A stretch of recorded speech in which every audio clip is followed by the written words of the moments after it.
makes sense to do everything we can to keep guns out of the hands of people who would try to do others harm or to do themselves harm.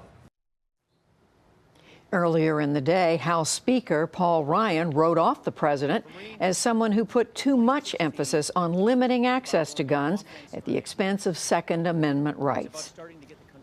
I don't think the president, I think he's been pretty hostile to the Second Amendment all along.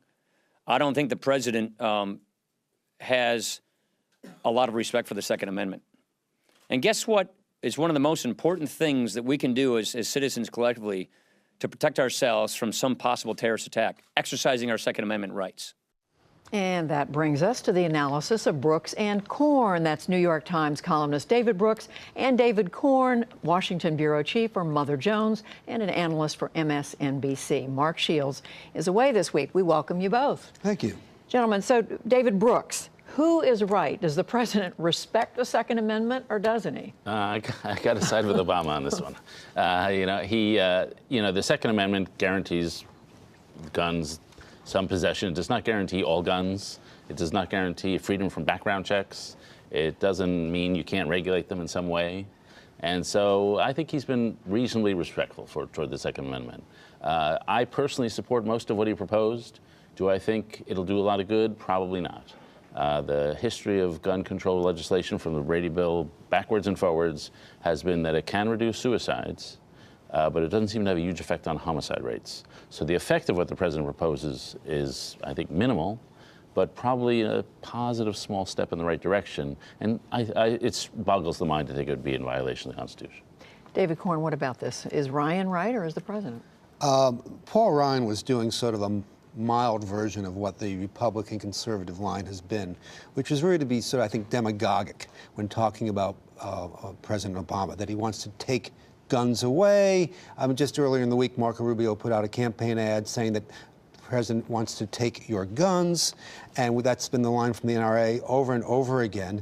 And it's really not true. He can't, and there's nothing that he's proposed that would take guns away from people who actually possess them already. And so I think the very interesting thing about the town hall meeting was that the president took that on directly. And he said, there are conspiracy theories out there about me, and I want to confront them. And he wondered why the NRA wasn't there last night, because they'd been invited to come. I think the reason was because he was ready to really call them out on that point, and they don't want to have that honest sort of disagreement with the president. David Brooks, is there any movement on this issue? Are we just frozen with each side standing its ground? Mm-hmm. Frozen. It's become a cultural issue, and I thought Obama is trying to begin to diffuse that. But it is just a fact that a lot of people, especially in rural parts of the country, think that gun control is a symbol for we don't like your lifestyle. And they feel outsiders are dictating to them their lifestyle. And so even non-gun owners in rural parts of Virginia or wherever perceive it as hostile elitism.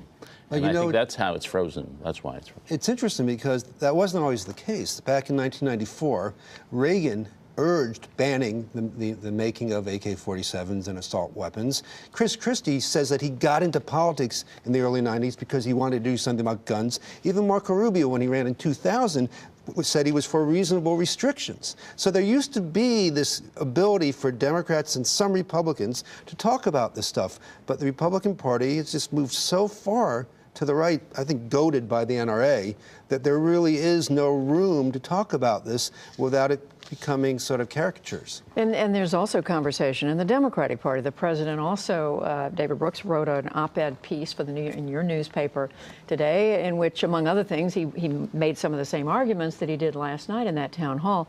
But he also said, I won't support a candidate, even one in my own party, who isn't willing to go along with gun reform, with significant... Some people looked at that as a shot at Bernie Sanders. Yeah, well, Sanders has got a lot of wiggle room, and the president left himself some wiggle room. If Sanders is the nominee, I guarantee you Barack Obama will be there for him. Yeah.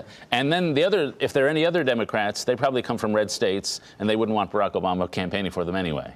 So to me, that was a sentence without much meaning. And in reaction to that, evidently, or at least because of it, David Korn, you had Hillary Clinton's campaign today pointing out that some of the past votes of Bernie Sanders. What is that all about? Well, guns? the rap on Hillary Clinton within the Democratic Party has always been that she's not progressive enough. And Bernie Sanders, obviously, on issues of the economy and financial reform and in foreign policy, is to her left and probably more in line with a lot of people with the Democratic primary voters. So guns is one place where there is a little distance. It's not a great difference, but there is some distance. You look at some past votes where she is more progressive than Bernie Sanders. And so any chance the Hillary Clinton campaign has to make something out of that, they did. So they leaped upon the Obama op-ed today to point out, well, maybe he won't campaign for her, or just, at least to suggest that, which I don't think is a possibility. But is that something that makes a difference in Iowa or New Hampshire, which are coming up in a few weeks? No. I don't think... There's only one small group of people who vote on the gun issue, and that's the NRA. Nobody else votes on the gun issue in this country, which is why it's hard to pass gun control legislation. Well, I want to ask you about, there's more to talk about the Democrats, but on the Republican side, you're seeing, yes, you saw this Clinton-Sanders back and forth, but on the Republican side, among David Brooks, among the so-called establishment Republicans, they're taking more pot shots at one another. You're hearing a lot of back and forth between Rubio and Cruz, between Rubio and Christie and so forth. What's going on over there? Or is anybody making any headway among that group? Yeah, Ted Cruz is making headway. You begin to see little signs of liftoff. Trump's sort of ceiling out, Carson's collapsing, and Cruz is somehow beginning to get some momentum in Iowa and elsewhere. And so people are either mimicking him, which Rubio's doing a little by adopting some of the dark and satanic tones that Cruz has. And so... What did you... Let me just add. What did you just say? If you watch a Cruz speech, it's like, we've got this enemy, we've got that enemy, we're going to stomp on this person, we're going to crush that person, we're going to destroy that person. It is an ugly world in Ted Cruz's world. And it's combative, and it's angry, and it's apocalyptic. Well, if you go to a speech from his dad, who's a pastor, evangelical, Rafael Cruz, it actually is satanic. I watched a speech in which he said Satan was behind the Supreme Court decision to legalize gay marriage. So it's not too... Okay, well, I withdraw the satanic. You're being Ted metaphorical, Cruz. but sometimes it's literal. Mephistopheles, maybe. but it's dark and combative and frankly harsh. It's a harsh. He gets some jokes in the beginning, but then it's just, we have enemies. We're in an apocalyptic situation. We're on the edge of the abyss. You need a tough guy to beat that back. And that's his personality. That is not Marco Rubio's personality. Right. He is a sunny optimist. He's been running the youthful optimism campaign, but he's beginning to prevent Cruz from getting liftoff, to mimic sort of that, get a piece of that.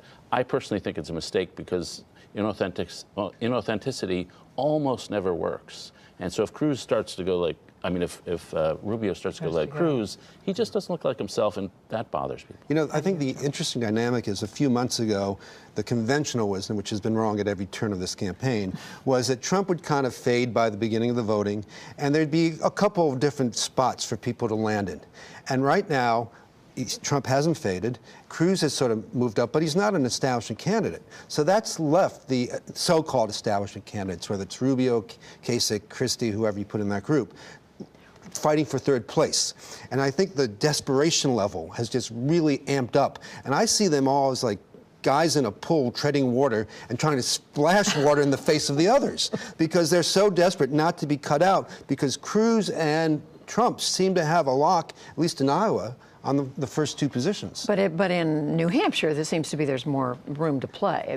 Yes, keep the water analogy rather than the satanic analogy. I think so too. But they kind of all seem to make a decision in December that they had to have some sort of a showing in Iowa because there just isn't enough room for the train out of Manchester at the end of that program. But is any one of them? You mentioned Christie, Kasich, Rubio. You didn't. Jeb Bush. Neither one of you has mentioned Jeb Bush. Oh yeah, there's this guy named Jeb Bush. Is any one of them making headway, the kind of headway that could last for a few weeks? Well, no one seems to be having a breakout moment. Christie has been moving up a little bit, only in New Hampshire. Rubio had a little bit of burst and some kind of leveled out. So maybe we'll be surprised the first week in February in New Hampshire. But so far, I don't see anybody, coming out on the out of the pack here. Right. Yeah, I still think it'll be a Cruz-Rubio thing by the end of the first two. But then you go down south, and Cruz has some natural turf to run there, and so he just has a straighter line to the nomination. You know, I personally think his personality is not ideal for a candidate in likability, but I'm trying to compensate for my past crudeness. Yeah. And so, but he, if you look now, I still think he's the guy with the straightest line to the nomination. But you don't, you specifically, you've mentioned Rubio a few times. You don't see Christie, you don't see Kasich. Well, you know, Bush, Christie is he's like what McCain did in 08. He just sits there and has town hall after town hall in New Hampshire. Right. And like McCain, he's a genius for formulation. He's great at riffing. And so it's working for him. So he's coming up, and you begin to see people taking shots at Christie. But he's not acceptable to all parts of the party. Rubio is acceptable to all parts of the party, which makes him the most viable alternate. Not on immigration, though. That is still a very big, liability for Rubio. Eventually he has to get votes from the Republican base. The Republican base hates anything to do with immigration reform, and he's tried to run away from that. But if he gets closer, other people will remind the base of where he used to be. I differ on that. The people who stand up at these meetings, they tend to not have any tolerance for what Rubio did a couple of years ago. But if you poll Republican primary voters, there are some polls where a majority favor some sort of path to citizenship. So that among the actual voters, the silent majority, there's a lot more flexibility than you would think if you just listen to the questions at the town halls. Yeah, you get the sense Republican primary voters may be struggling. Those who haven't decided yet may be struggling still about what to do. The health care reform law, ACA, the Republicans finally got enough votes, David, this week. The Senate had already passed repeal.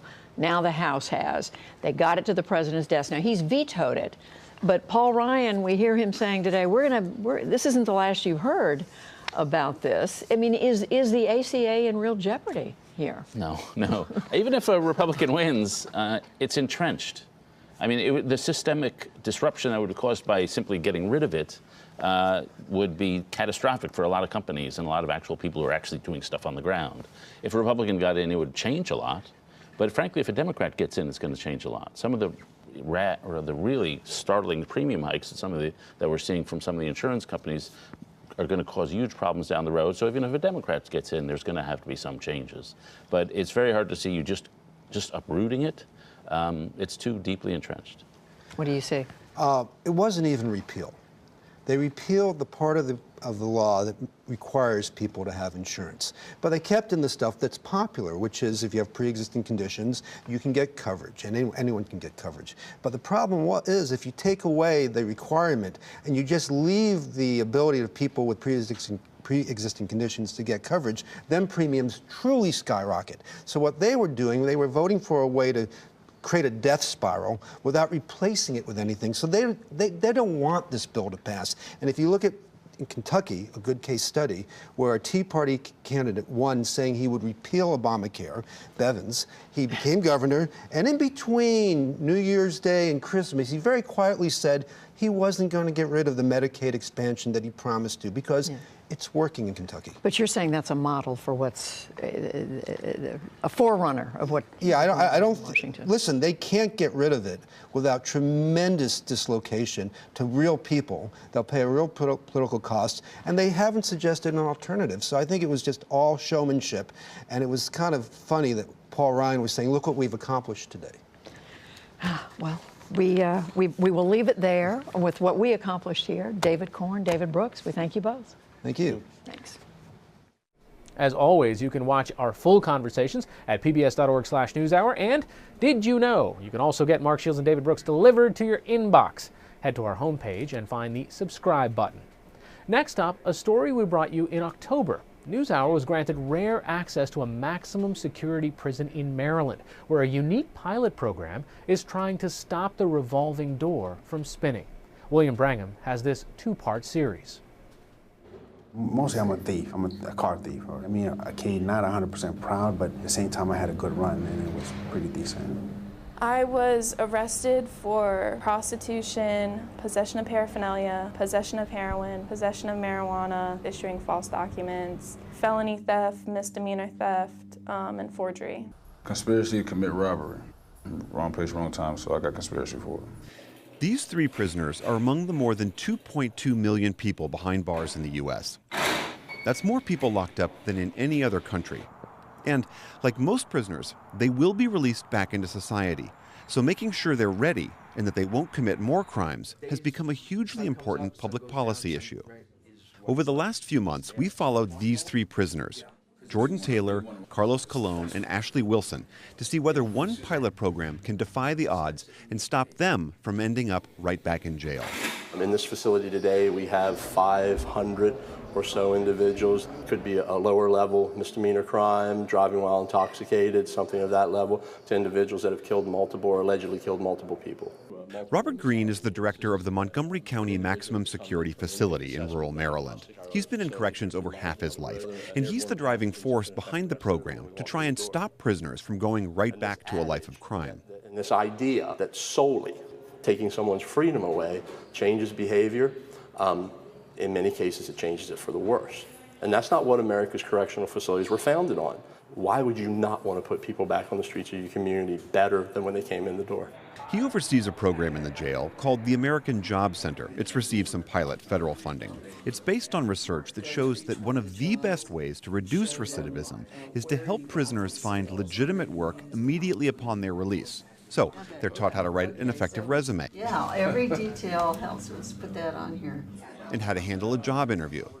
So tell me about what job you're looking to interview for today. Well, buddy, you got the job. All right, thanks. In this program, inmates are called customers, and the program leaders are called coaches. You know, these people, they actually care, but, you know, and they show it, and that's the reason I'm even trying to work it 100%. We're helping them to go from job ready to life ready, because getting the job is not the most difficult part. The hard part is the life ready piece. How do I live my life when I go back into the same community where I may have been selling drugs and making $1,000 a week, and now you're sending me out there to make $8.25 an hour? The grim details of Ashley Wilson's life give you a sense of the huge challenges she's going to face when she gets out. I was like a really good student and all that, so perfect poster child, right? But I had some traumas in my childhood and some problems within me. Like 3 out of 4 incarcerated adults, Ashley has a history of substance abuse. She was 10 when she started stealing her parents' vodka. She left home at 15.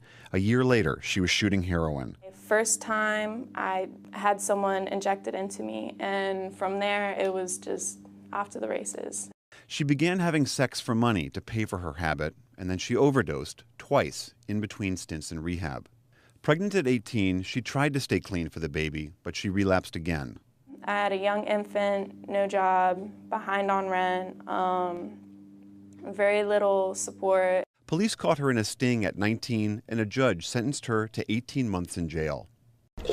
Ashley's incarceration was part of the nation's war on drugs, an unprecedented tenfold increase in arrests and prosecutions for nonviolent drug crimes. But now, because of good behavior, Ashley will soon be transferred to a halfway house where she'll serve the remainder of her sentence. What plans do you have? I need to get a job. I need to maintain that job. I need to maintain my sobriety. I need to get a good, sober support system to help me. But along with that comes the fear of the unknown, the fear of inadequacy, that I can't do it. Staffing a job center, educating prisoners, treating their addictions, it's labor-intensive work. And while there is a growing bipartisan support for these types of programs, getting prisoners ready for life after prison is not cheap. I've got to imagine that there are plenty of people outside these walls who look at the services you offer here and think, I would love that at my community college, I would love that at my public school, and yet you're here giving it to people who've done real harm to the community. What do you say to that? If we lessen the burden of the criminal justice system, doesn't that give us more money to put into our schools? Doesn't that give us more money to put into education and into our community? I consider myself a normal person. Just played sports when I was growing up. Went to school just like everybody else did. I got into some trouble just like everyone else did. Jordan Taylor is near the end of his one-year sentence. He violated probation after serving time for conspiracy to commit armed robbery. 2/3 of young black men who don't finish high school will serve time in jail, And Jordan became another one of those statistics. He was arrested just 3 weeks before his high school graduation. You realize who you are when you're in the cell, because you have nothing but time. Time to think about what you're gonna do when you're out, time to think about anything. There's nothing but time. Jordan's been part of the jobs program for 2 months. His release date is just days away, and he says he wants to get his GED, a job on day one, and, long-term, study to become an electrician like his grandfather. Unlike a lot of prisoners, Jordan has 2 loving parents and a home to live in when he gets out. Some people don't have nowhere to go after we leave here, especially me and my kids, if you look at it, right? So I have to depend on me to take care of what I gotta do. Carlos Colon has been in and out of correctional systems since he was 9 years old. He's now serving a 3-year sentence for second-degree assault and burglary. He was a car thief. He says he was a good one. But those are skills that, along with his long rap sheet, don't make him very appealing to possible employers. Carlos works in the jail's kitchen and housing units, doling out meals to inmates. It's unpaid work, but he can put it on his resume. One of the key things this job program does is get inmates interviews with companies even before they're released. Hey, how you doing, sir? The company interviewing Carlos today is a national firm most of us have heard of, but they'd only let us film if we didn't name them.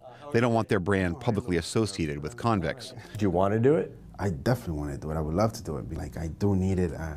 I normally don't get these type of opportunities. We realize, and the data tells us and the research tells us, for every day of employment we lose with that individual, the opportunity for recidivism and returning to bad choices and bad behaviors is increased. For Carlos, Ashley, and Jordan, the odds are not in their favor. More than 2/3 of prisoners are back behind bars within 3 years of their release.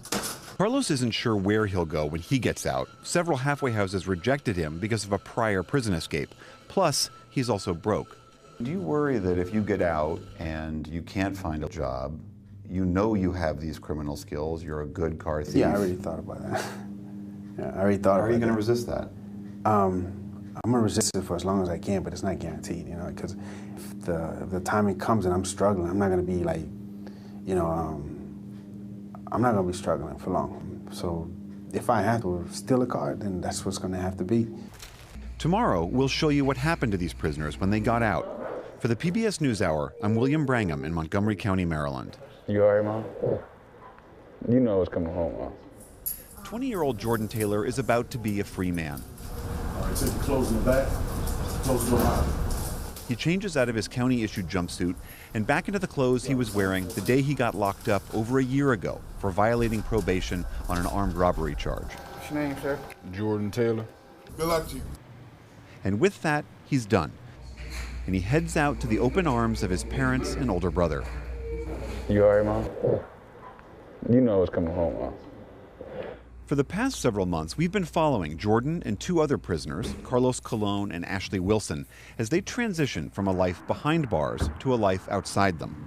Will they fall back into a life of crime, or will they manage to start over? This isn't an idle question, because as the number of people behind bars in the U.S. has skyrocketed,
The joint session will come to order. The chair appoints as members of the Committee on the Part of the House to escort the President of the United States into the chamber. The gentleman from California, Mr. McCarthy. The gentleman from Louisiana, Mr. Scalise. The gentlewoman from Washington, Mrs. McMorris Rogers. The gentleman from Oregon, Mr. Walden. The gentleman from Indiana, Mr. Messer. The gentlewoman from Kansas, Ms. Jenkins. The gentlewoman from North Carolina, Ms. Fox. The gentlewoman from California, Ms. Pelosi. The gentleman from Maryland, Mr. Hoyer. The gentleman from South Carolina, Mr. Clyburn. The gentleman from California, Mr. Becerra. The gentleman from New York, Mr. Crowley. The gentleman from New York, Mr. Israel. The gentlewoman from Connecticut, Ms. DeLauro.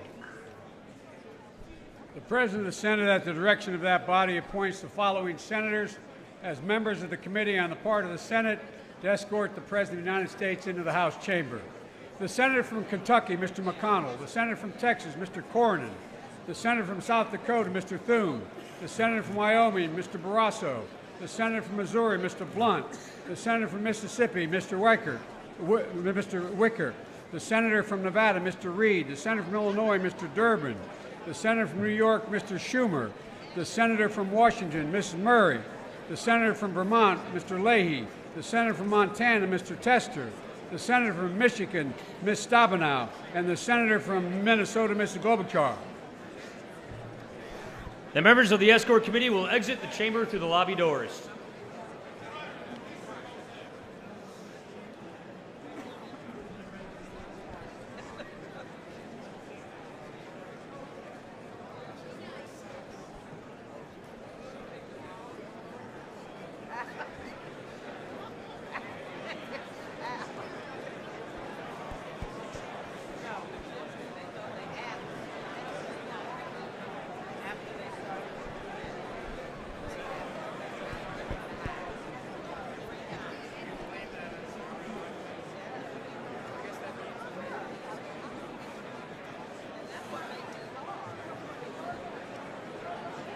Show up on time. You gotta be kidding me. I don't know. I'm too big. Jeez, it's the last.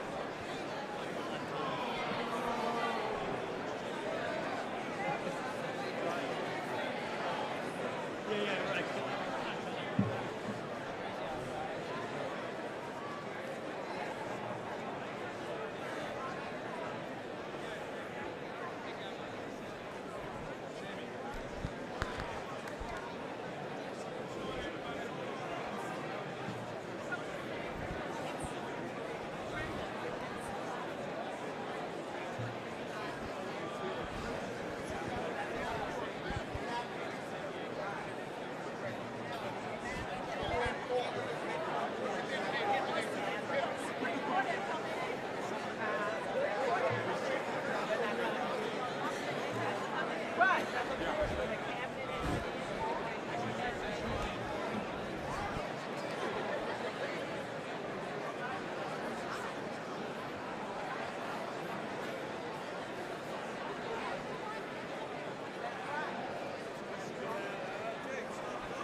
Mr. Speaker, the Dean of the Diplomatic Corps. Thank you.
Speaker, the Chief Justice and Associate Justices of the Supreme Court.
Mr. Speaker, the President's Cabinet.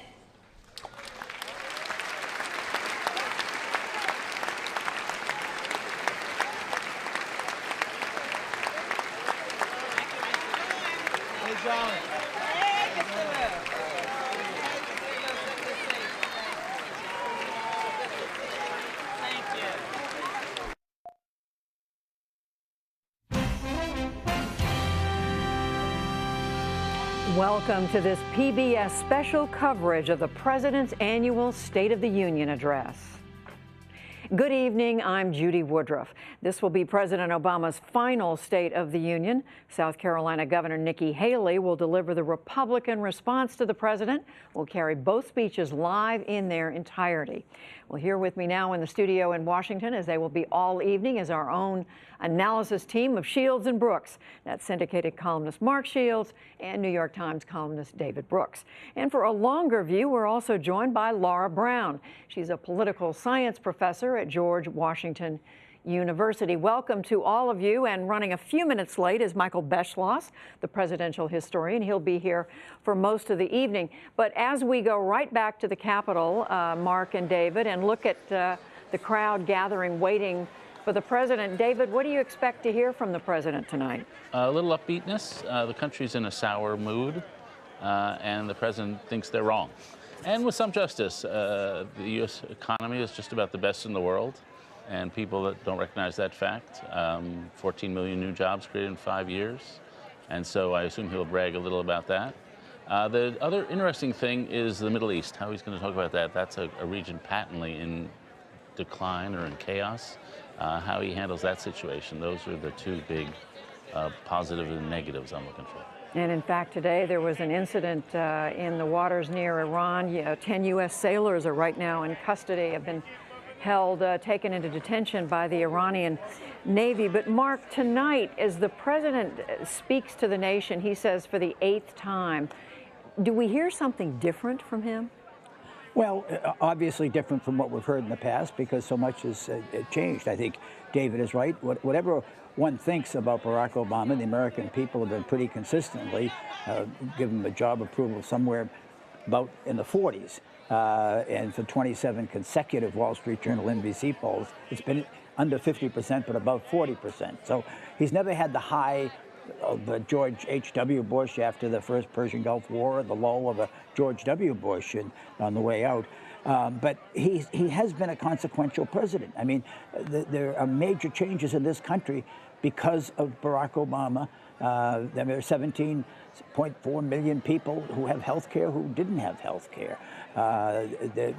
It's unthinkable, I think, in the future that someone would propose any health care plan, and we wait with patience, the Republicans, that would not include pre-existing condition exemption. And David's right. I mean, the stock market has tripled. Unemployment has been cut in half. And the relations with Iran and Cuba have changed dramatically and profoundly. So he's been a consequential president. There's been significance. You could argue whether it's transformational, but it's been a presidency of consequence. Right, and disagreement obviously out there about whether it's been a good consequence or not. But I would just say, as we're watching this, we were seeing members of the cabinet. There's First Lady Michelle Obama, and Governor Connecticut, and the governor Donald Malloy. And where we know the president has spoken recently about guns, and of course that was the site of the Newtown shooting. We were seeing, David, this is one of those nights when members of Congress want to be seen, not because they necessarily agree with the president. Is there a night when they don't want to be seen? I've never met a member of Congress who didn't want to be seen. Depends on where they are. But I have to point out, we're looking at a picture of Vice President Biden and the new speaker, Paul Ryan, who really, I don't know how much time they've spent together since they debated back in the election of 2000. Yeah, I don't know what Paul Ryan has to do with sitting still practice. We saw briefly Little Sisters of the Poor, these nuns from the service agency that has been under threat for being forced, in their view, to use drug policies that go against their religious principles, and they are the guests of Paul Ryan. Paul Ryan has a whole group of poverty fighters up there to emphasize his emphasis on poverty. And I'm told that the president is standing just outside the door. Senator Chuck Grassley of Iowa, that's a state that a lot of candidates are spending a fair amount of time in right now, with the Iowa caucuses just under 3 weeks away. That's a really lovely shot of the whole House chamber we're looking at. We are waiting for the president to come in, and he will be greeted by members of Congress from both parties. and he'll, of course, see his members of his own cabinet when he comes in. There was some word earlier today, Mark, that the president might be running late, but now we think he's just about on time, and it looks like Speaker Ryan is going to announce it For the first time. Yeah, the two of them First together. time he's been there, and I saw earlier when two of them came in, when Vice President Biden, that they chatted, Vice President Biden chatted, and Speaker Ryan listened. I mean, it was, but it seemed... That's the way most Biden conversations go. It seemed cordial and animated. Here we go, and now the House Sergeant at Arms. of the United States.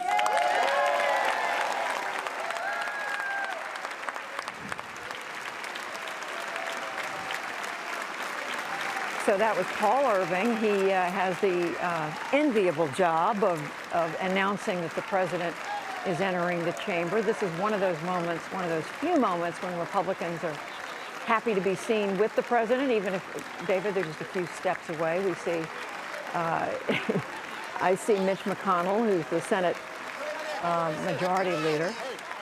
And bright suits. The members go when they can for bright suits that'll be telegenic and noticeable. And he is the...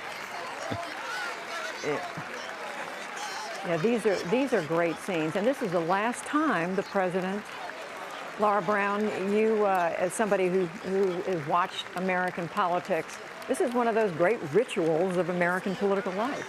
It absolutely is, and it's such an interesting tradition in that it's been both delivered orally, it's been delivered in a written form. We've seen it move from the radio to television, and now it's on the internet. So what we have is a tradition that keeps up with the times, but also changes through the times.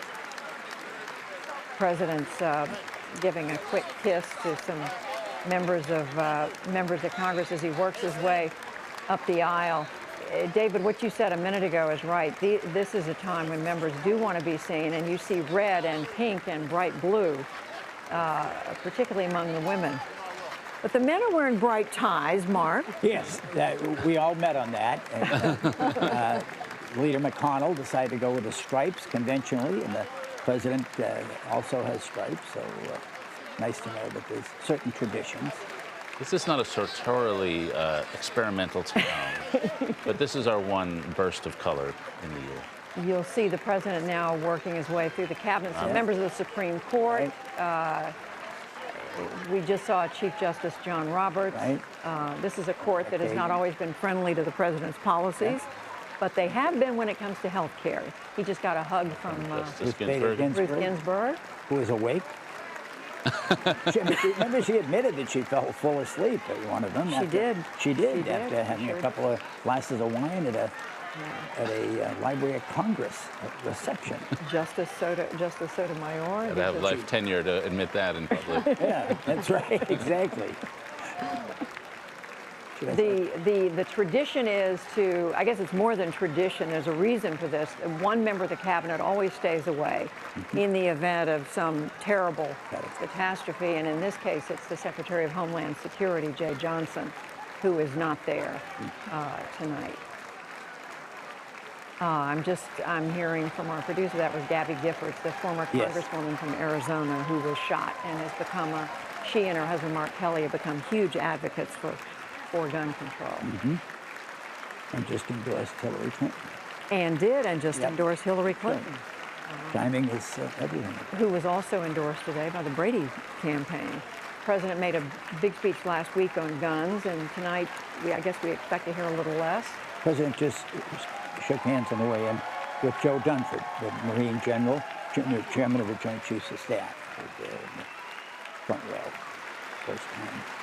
Thank you so much.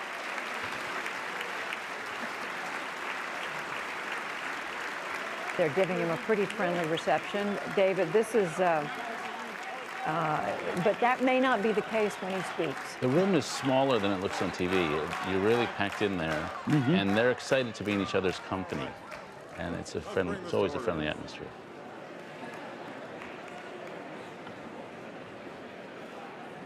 The Pope was the last person to speak here nationally. Pope Francis.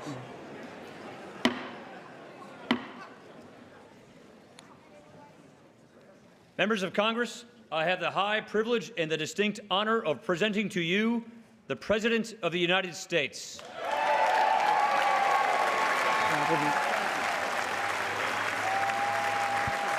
That's the first time Paul Ryan has had the chance to say that. He became Speaker, as we know, after John Boehner stepped down last fall, and this was after multiple times saying he did not want to be the Speaker of the House. So we finally changed his mind. And here now is the President. Mr. Speaker, Mr. Vice President, members of Congress, my fellow Americans. Tonight marks the 8th year that I've come here to report on the State of the Union. And for this final one, I'm going to try to make it a little shorter.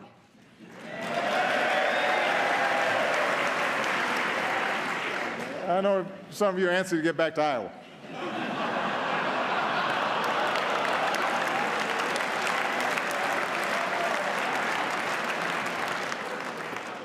I've been there. I'll be shaking hands afterwards if you want some tips.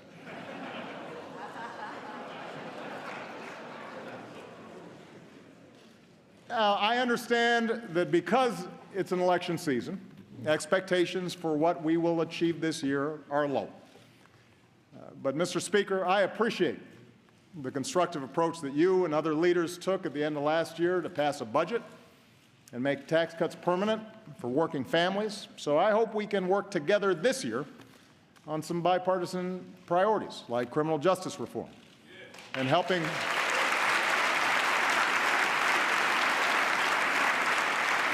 people who are battling prescription drug abuse and heroin abuse.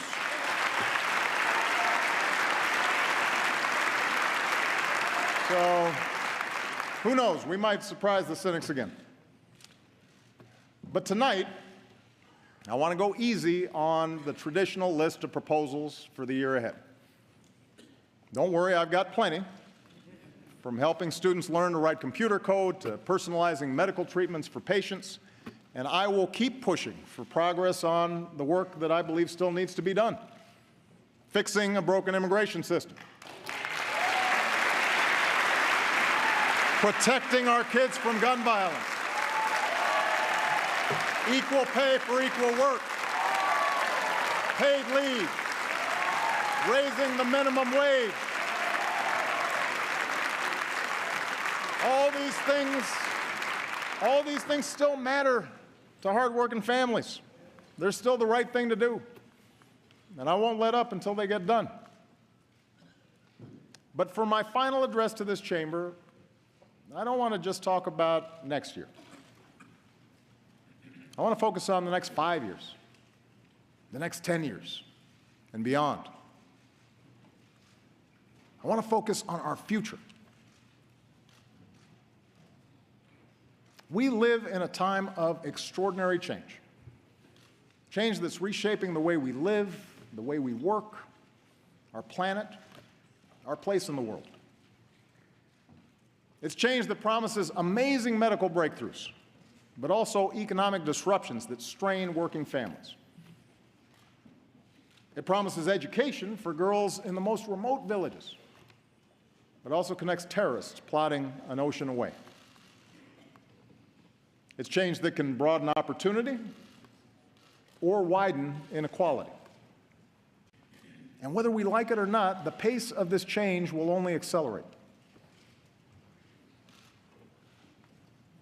America's been through big changes before. Wars and depression, the influx of new immigrants, workers fighting for a fair deal, movements to expand civil rights. Each time, there have been those who told us to fear the future, who claimed we could slam the brakes on change, who promised to restore past glory if we just got some group or idea that was threatening America under control. And each time we overcame those fears. We did not, in the words of Lincoln, adhere to the dogmas of the quiet past. Instead, we thought anew and acted anew. We made change work for us, always extending America's promise outward to the next frontier, to more people. And because we did, because we saw opportunity where others saw peril, we emerged stronger and better than before. What was true then can be true now. Our unique strengths as a nation, our optimism and work ethic, our spirit of discovery, our diversity, our commitment to rule of law. These things give us everything we need to ensure prosperity and security for generations to come. In fact, it's in that spirit that we have made progress these past 7 years. That's how we recovered from the worst economic crisis in generations.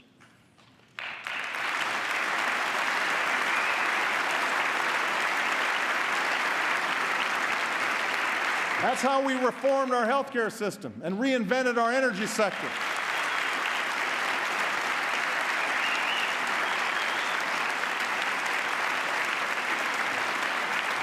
That's how we delivered more care and benefits to our troops coming home and our veterans. That's how we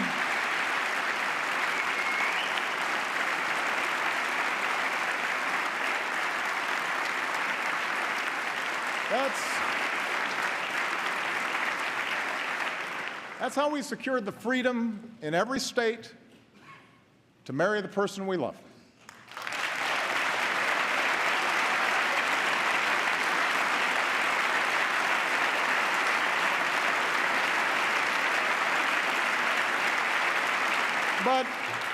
But such progress is not inevitable. It's the result of choices we make together. And we face such choices right now. Will we respond to the changes of our time with fear, turning inward as a nation, turning against each other as a people? Or will we face the future with confidence in who we are, in what we stand for, and the incredible things that we can do together?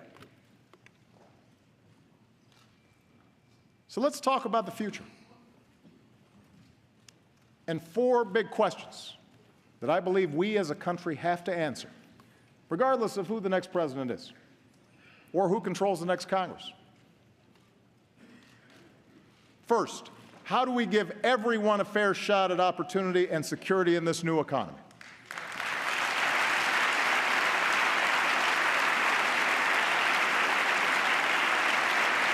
Second,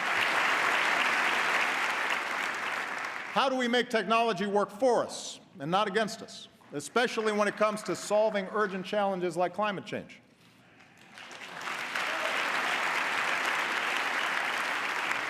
Third, how do we keep America safe and lead the world without becoming its policeman?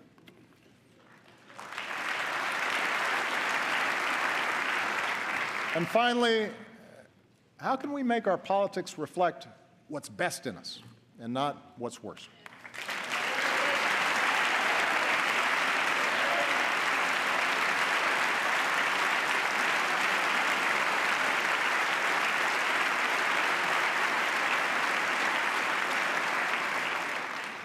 Let me start with the economy and a basic fact. The United States of America, right now, has the strongest, most durable economy in the world.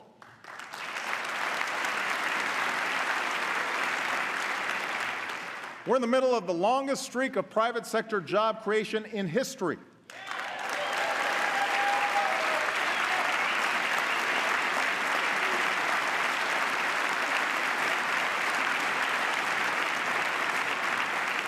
More than 14 million new jobs, the strongest 2 years of job growth since the 1990s, an unemployment rate cut in half. Our auto industry just had its best year ever.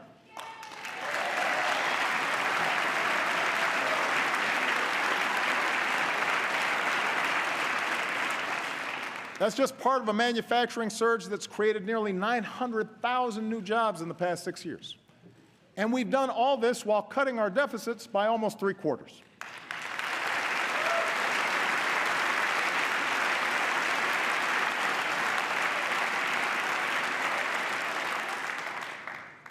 Anyone claiming that America's economy is in decline is peddling fiction. Now, what is true, and the reason that a lot of Americans feel anxious, is that the economy has been changing in profound ways. Changes that started long before the Great Recession hit, changes that have not let up. Today, technology doesn't just replace jobs on the assembly line, but any job where work can be automated. Companies in a global economy can locate anywhere, and they face tougher competition. As a result, workers have less leverage for a raise. Companies have less loyalty to their communities. And more wealth and income is concentrated at the very top. All these trends have squeezed workers, even when they have jobs, even when the economy is growing. It's made it harder for a hard-working family to pull itself out of poverty, harder for young people to start their careers, tougher for workers to retire when they want to. And although none of these trends are unique to America, they do offend our uniquely American belief that everybody who works hard should get a fair shot. For the past 7 years, our goal has been a growing economy that also works better for everybody. We've made progress, but we need to make more. And despite all the political arguments that we've had these past few years, there are actually some areas where Americans broadly agree. We agree that real opportunity requires every American to get the education and training they need to land a good-paying job. The bipartisan reform of No Child Left Behind was an important start. And together we've increased early childhood education, lifted high school graduation rates to new highs, boosted graduates in fields like engineering. In the coming years, we should build on that progress by providing pre-K for all and offering every student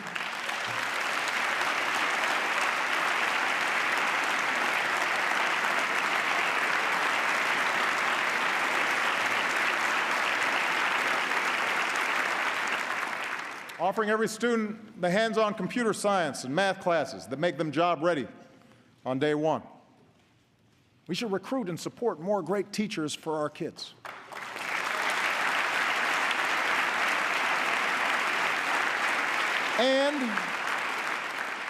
And we have to make college affordable for every American.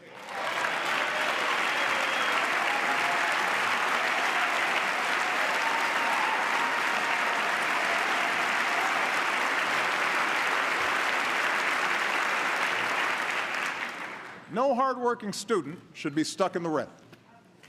We've already reduced student loan payments to 10% of a borrower's income, and that's good. But now we've actually got to cut the cost of college.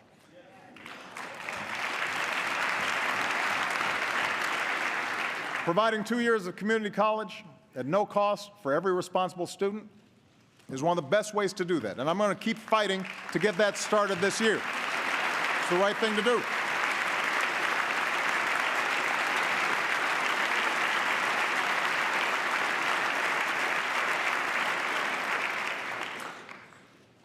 But a great education isn't all we need in this new economy.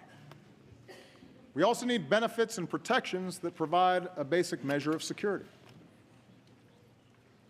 It's not too much of a stretch to say that some of the only people in America who are going to work the same job in the same place with a health and retirement package for 30 years are sitting in this chamber.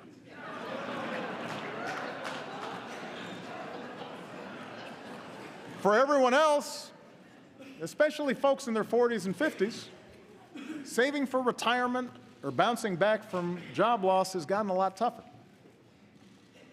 Americans understand that at some point in their careers, in this new economy, they may have to retool, they may have to retrain, but they shouldn't lose what they've already worked so hard to build in the process. That's why Social Security and Medicare are more important than ever. We shouldn't weaken them, we should strengthen them.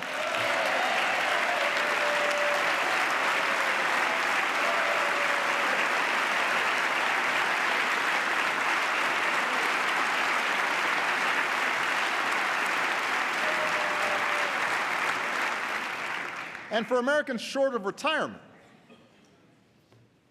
basic benefits should be just as mobile as everything else is today. That, by the way, is what the Affordable Care Act is all about. It's about filling the gaps in employer-based care so that when you lose a job, or you go back to school, or you strike out and launch that new business, you'll still have coverage. Nearly 18 million people have gained coverage so far. And in the process,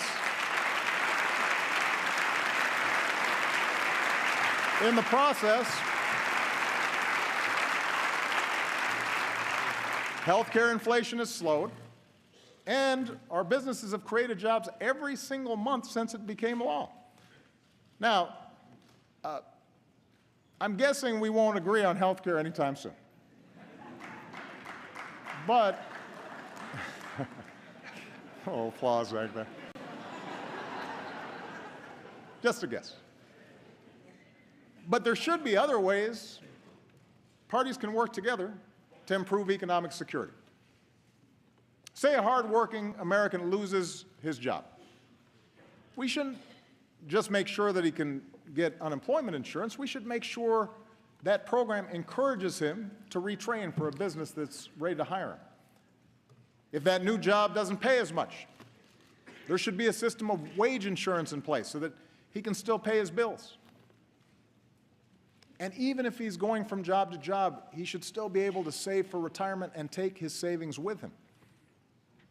That's the way we make the new economy work better for everybody. I also know Speaker Ryan has talked about his interest in tackling poverty.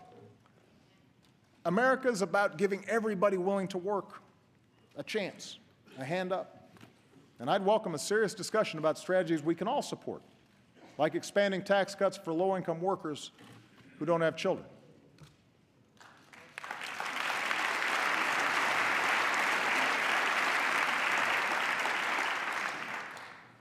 But there are some areas where we just have to be honest. It has been difficult to find agreement over the last 7 years.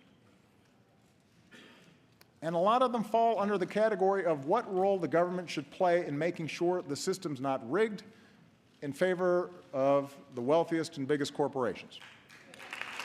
And it's an honest disagreement. And the American people have a choice to make. I believe a thriving private sector is the lifeblood of our economy. I think there are outdated regulations that need to be changed. There is red tape that needs to be cut. There you go. Yeah.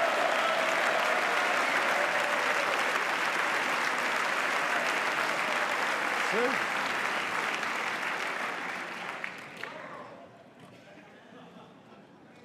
But after years now of record corporate profits, working families won't get more opportunity or bigger paychecks just by letting big banks or big oil or hedge funds make their own rules at everybody else's expense. But Middle-class families are not going to feel more secure because we allowed a tax on collective bargaining to go unanswered. Food stamp recipients did not cause the financial crisis. Recklessness on Wall Street did.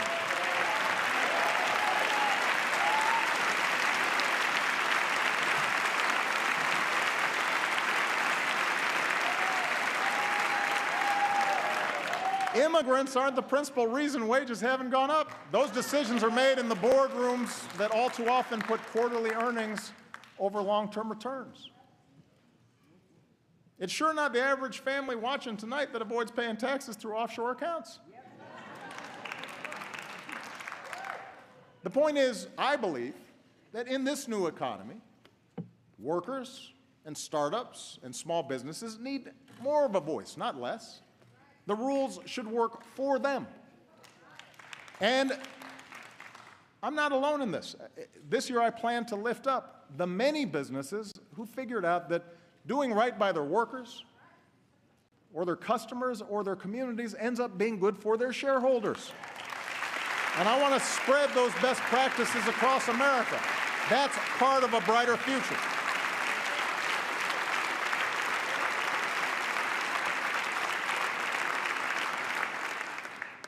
In fact, it turns out many of our best corporate citizens are also our most creative. And this brings me to the second big question we as a country have to answer. How do we reignite that spirit of innovation to meet our biggest challenges? 60 years ago, when the Russians beat us into space, we didn't deny Sputnik was up there. We didn't argue about the science or shrink our research and development budget. We built a space program almost overnight, and 12 years later, we were walking on the moon.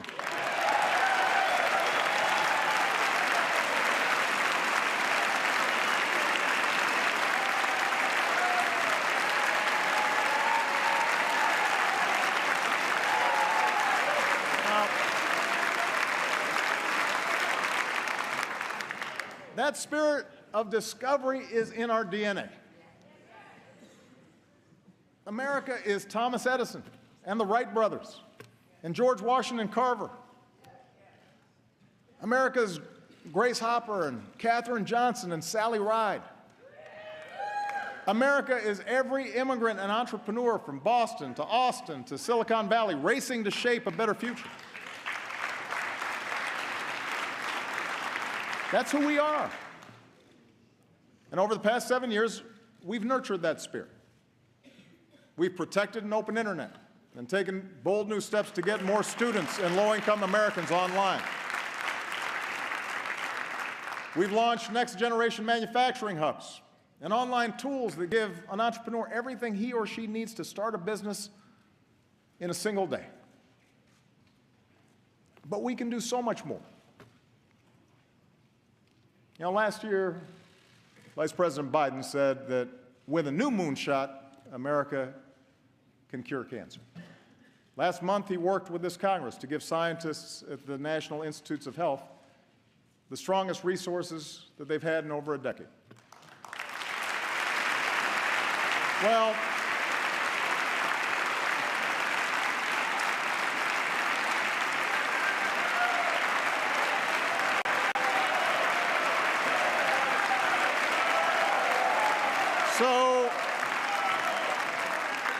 So tonight I'm announcing a new national effort to get it done. And because he's gone to the mat for all of us on so many issues over the past 40 years, I'm putting Joe in charge of mission control. For the loved ones we've all lost, for the families that we can still save, let's make America the country that cures cancer once and for all. What do you think, Joe? Let's make it happen.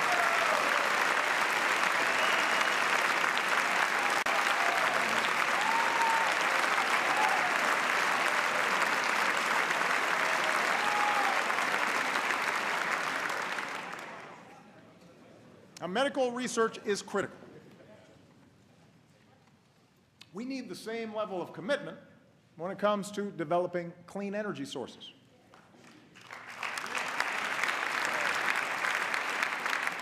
Look, if anybody still wants to dispute the science around climate change, have at it. You will be pretty lonely because you'll be debating our military, most of America's business leaders, the majority of the American people, almost the entire scientific community, and 200 nations around the world who agree it's a problem and intend to solve it. But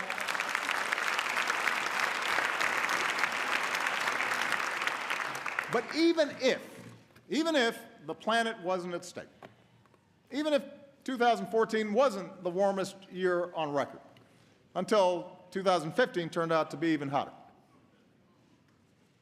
why would we want to pass up the chance for American businesses to produce and sell the energy of the future?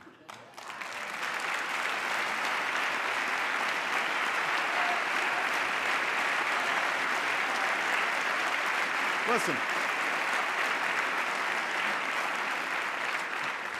7 years ago, we made the single biggest investment in clean energy in our history. Here are the results. In fields from Iowa to Texas, wind power is now cheaper than dirtier conventional power. On rooftops from Arizona to New York, solar is saving Americans tens of millions of dollars a year on their energy bills and employs more Americans than coal in jobs that pay better than average. We're taking steps to give homeowners the freedom to generate and store their own energy, something, by the way, that environmentalists and Tea Partiers have teamed up to support. And meanwhile, we've cut our imports of foreign oil by nearly 60% and cut carbon pollution more than any other country on earth.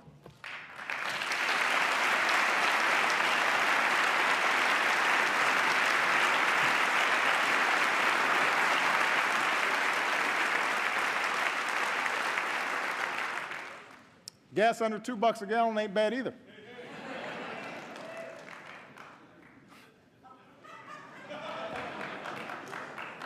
Now we've got to accelerate the transition away from old, dirtier energy sources. Rather than subsidize the past, we should invest in the future, especially in communities that rely on fossil fuels. We do them no favor when we don't show them where the trends are going. And that's why I'm going to push to change the way we manage our oil and coal resources so that they better reflect the cost they impose on taxpayers and our planet. And that way we put money back into those communities and put tens of thousands of Americans to work building a 21st century transportation system.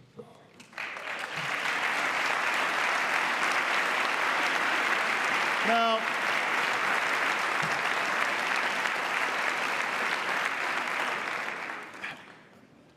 none of this is going to happen overnight. And yes, there are plenty of entrenched interests who want to protect the status quo. But the jobs we'll create, the money we'll save, the planet we'll preserve, that is the kind of future our kids and our grandkids deserve. And it's within our grasp.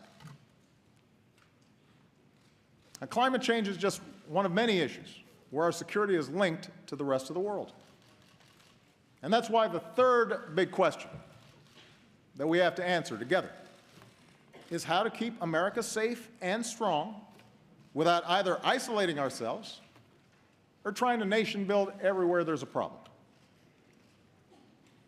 I told you earlier, all the talk of America's economic decline is political hot air. Well, so is all the rhetoric you hear about our enemies getting stronger and America getting weaker. Let me tell you something. The United States of America is the most powerful nation on earth, period. Period. It's not even close. It's not even close.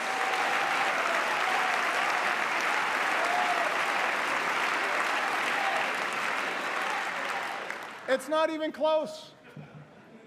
We spend more on our military than the next 8 nations combined. Our troops are the finest fighting force in the history of the world.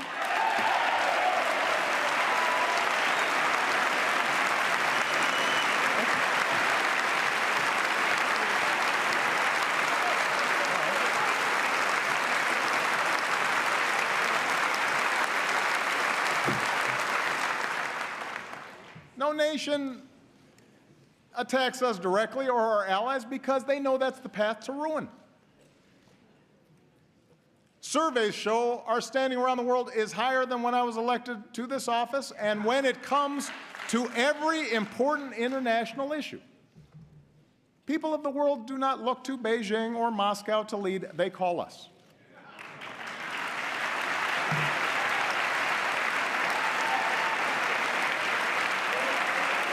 So,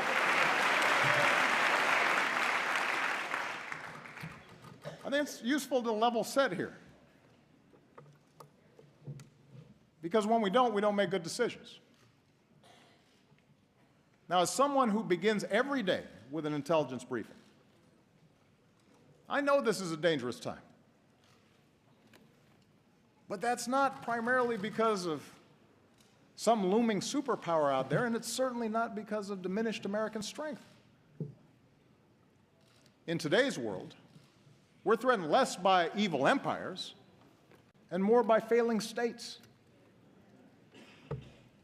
The Middle East is going through a transformation that will play out for a generation, rooted in conflicts that date back millennia. Economic headwinds are blowing in from a Chinese economy that is in significant transition. Even as their economy severely contracts, Russia is pouring resources in to prop up Ukraine and Syria, client states that they saw slipping away from their orbit. And the international system we built after World War II is now struggling to keep pace with this new reality. It's up to us, the United States of America, to help remake that system. And to do that well, it means that we've got to set priorities. Priority number one is protecting the American people and going after terrorist networks.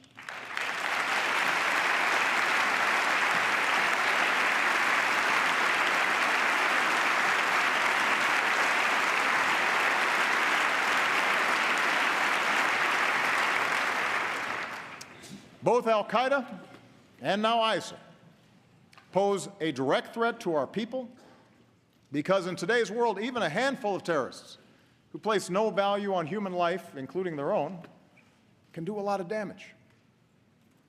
They use the internet to poison the minds of individuals inside our country. Their actions undermine and destabilize our allies. We have to take them out. But as we focus on destroying ISIL, over-the-top claims that this is World War III just play into their hands.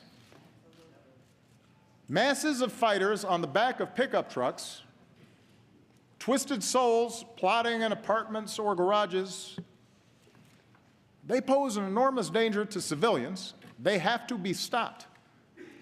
But they do not threaten our national existence. That is the story ISIL wants to tell. That's the kind of propaganda they use to recruit. We don't need to build them up to show that we're serious. And we sure don't need to push away vital allies in this fight by echoing the lie that ISIL is somehow representative of one of the world's largest religions.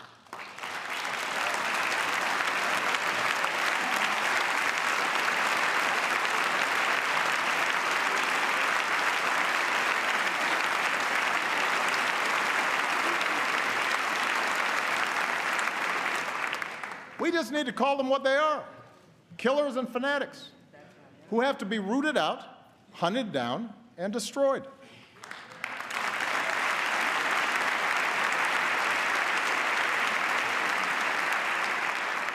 And that's exactly what we're doing. For more than a year, America has led a coalition of more than 60 countries to cut off ISIL's financing, disrupt their plots, stop the flow of terrorist fighters, and stamp out their vicious ideology. With nearly 10,000 airstrikes, we're taking out their leadership, their oil, their training camps, their weapons. We're training, arming, and supporting forces who are steadily reclaiming territory in Iraq and Syria. If this Congress is serious about winning this war and wants to send a message to our troops and the world, authorize the use of military force against ISIL. Take a vote.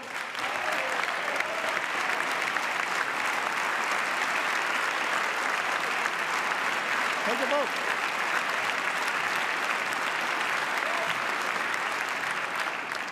But the American people should know that with or without congressional action, ISIL will learn the same lessons as terrorists before them.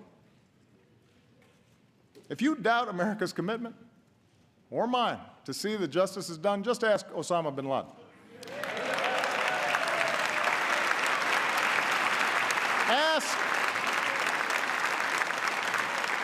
Ask the leader of al-Qaeda in Yemen, who was taken out last year, or the perpetrator of the Benghazi attacks, who sits in a prison cell. When you come after Americans, we go after you. And it may take time, but we have long memories, and our reach has no limits.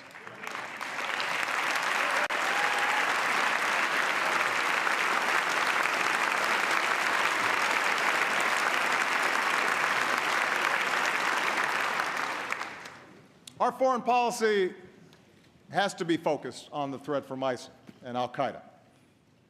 But it can't stop there. For even without ISIL,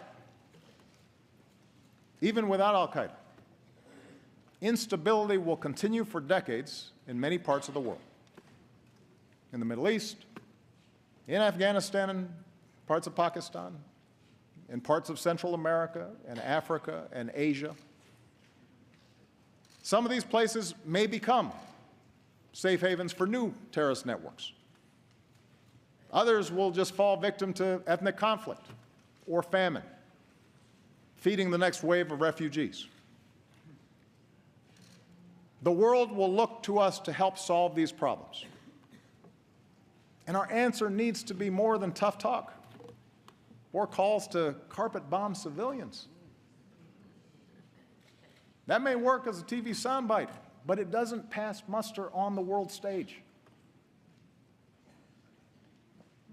We also can't try to take over and rebuild every country that falls into crisis, even if it's done with the best of intentions.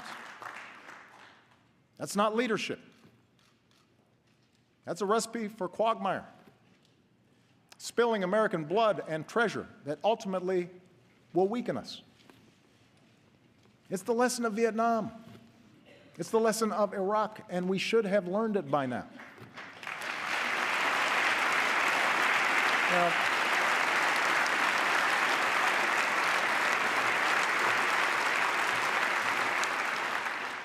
Fortunately, there is a smarter approach, a patient and disciplined strategy that uses every element of our national power. It says America will always act, alone if necessary, to protect our people and our allies. But on issues of global concern, we will mobilize the world to work with us and make sure other countries pull their own weight. That's our approach to conflicts like Syria, where we're partnering with local forces and leading international efforts to help that broken society pursue a lasting peace. That's why we built a global coalition with sanctions and principled diplomacy to prevent a nuclear-armed Iran. And as we speak, Iran has rolled back its nuclear program, shipped out its uranium stockpile, and the world has avoided another war.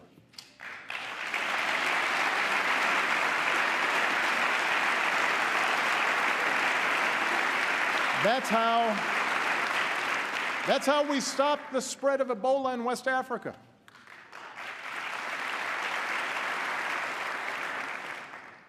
Our military, our doctors, our development workers, they were heroic. They set up the platform that then allowed other countries to join in behind us and stamp out that epidemic.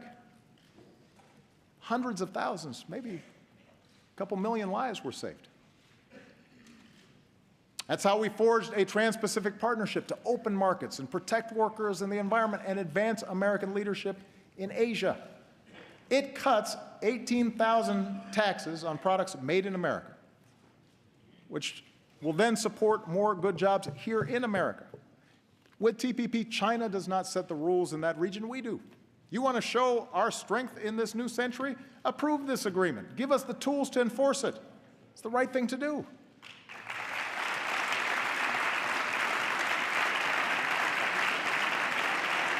Let me give you another example. 50 years of isolating Cuba had failed to promote democracy.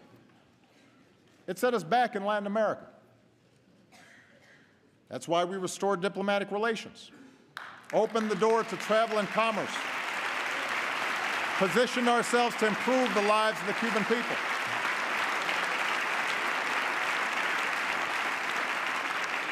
So if you want to consolidate our leadership and credibility in the hemisphere, recognize that the Cold War is over. Lift the embargo.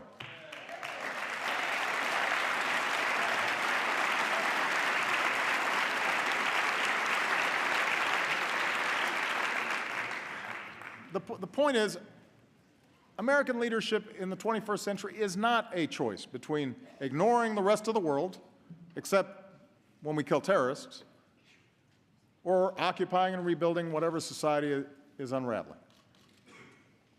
Leadership means a wise application of military power and rallying the world behind causes that are right. It means seeing our foreign assistance as a part of our national security, not something separate, not charity. When we lead nearly 200 nations to the most ambitious agreement in history to fight climate change, yes, that helps vulnerable countries, but it also protects our kids. When we help Ukraine defend its democracy, or Colombia resolve a decades-long war, that strengthens the international order we depend on. When we help African countries feed their people and care for the sick, it's the right thing to do, and it prevents the next pandemic from reaching our shores. You know, right now we're on track to end the scourge of HIV/AIDS. That's within our grasp. And we have the chance to accomplish the same thing with malaria, something I'll be pushing this Congress to fund this year.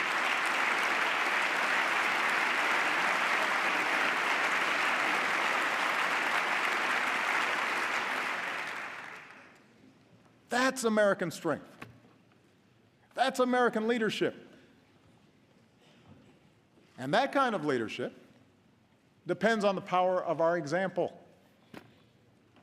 That's why I will keep working to shut down the prison at Guantanamo. It is expensive, it is unnecessary, and it only serves as a recruitment brochure for our enemies. There's a better way. And that's why we need to reject any politics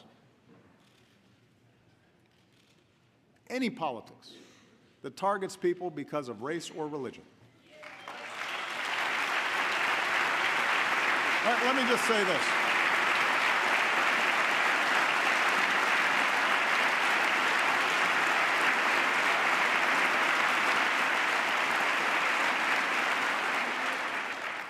This is not a matter of political correctness. This is a matter of understanding just what it is that makes us strong. The world respects us not just for our arsenal. It respects us for our diversity and our openness and the way we respect every faith. His Holiness Pope Francis told this body from the very spot that I'm standing on tonight that to imitate the hatred and violence of tyrants and murderers is the best way to take their place. When politicians insult Muslims, whether abroad or our fellow citizens, when a mosque is vandalized or a kid is called names, that doesn't make us safer. That's not telling it what telling it like it is, it's just wrong. It diminishes us in the eyes of the world. It makes it harder to achieve our goals. It betrays who we are as a country.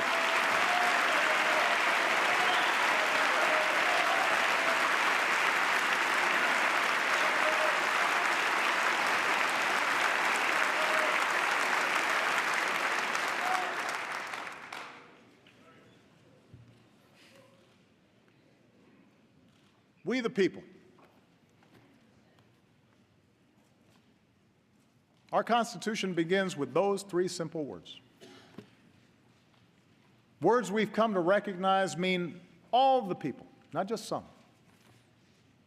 Words that insist we rise and fall together. That's how we might perfect our union. And that brings me to the fourth and maybe most important thing that I want to say tonight. The future we want, all of us want, opportunity and security for our families, a rising standard of living, a sustainable, peaceful planet for our kids. All that is within our reach. But it will only happen if we work together. It will only happen if we can have rational, constructive debates. It will only happen if we fix our politics. A better politics doesn't mean we have to agree on everything. This is a big country. Different regions, different attitudes, different interests. That's one of our strengths, too.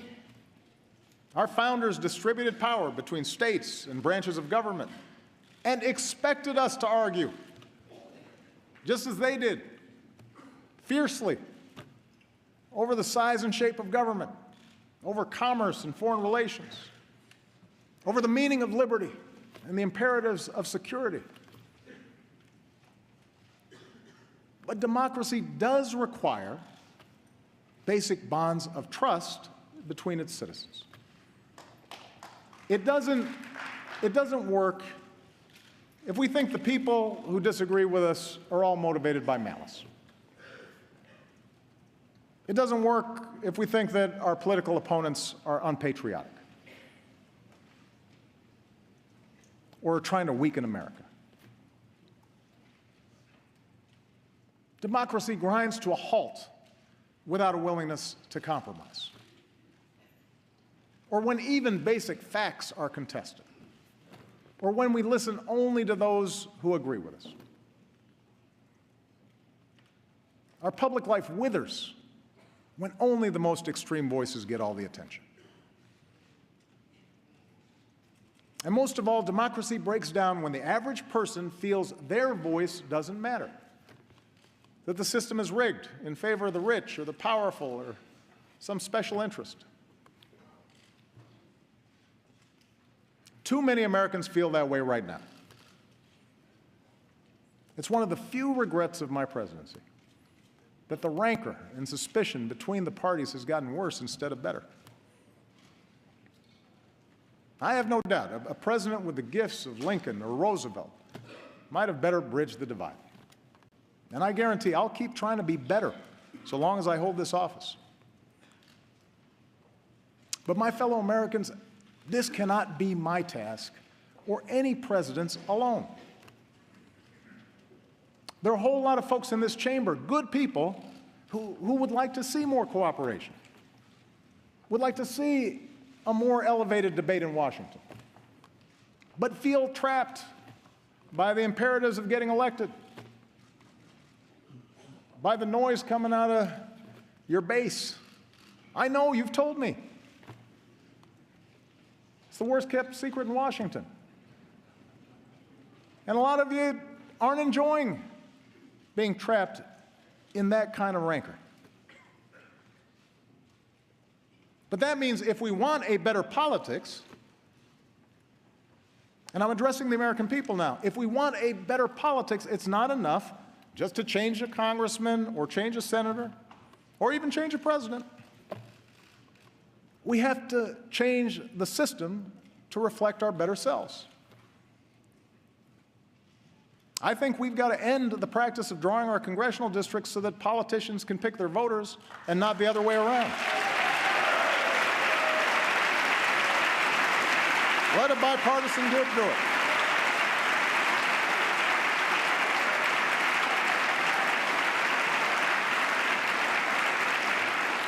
I believe we've got to reduce the influence of money in our politics so that a handful of families or hidden interests can't bankroll our elections.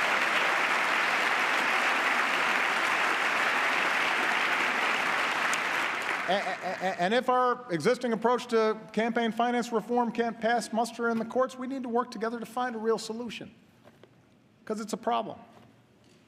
And most of you don't like raising money. I know. I've done it. We've got to make it easier to vote, not harder. We need to modernize it for the way we live now.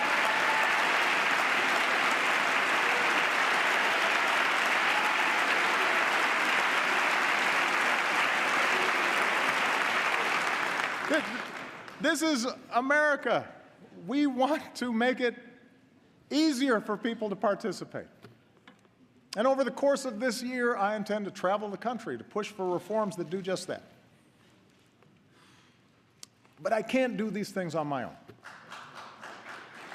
Changes in our political process, in not just who gets elected, but how they get elected, that will only happen when the American people demand it. It depends on you. That's what's meant by a government of, by and for the people.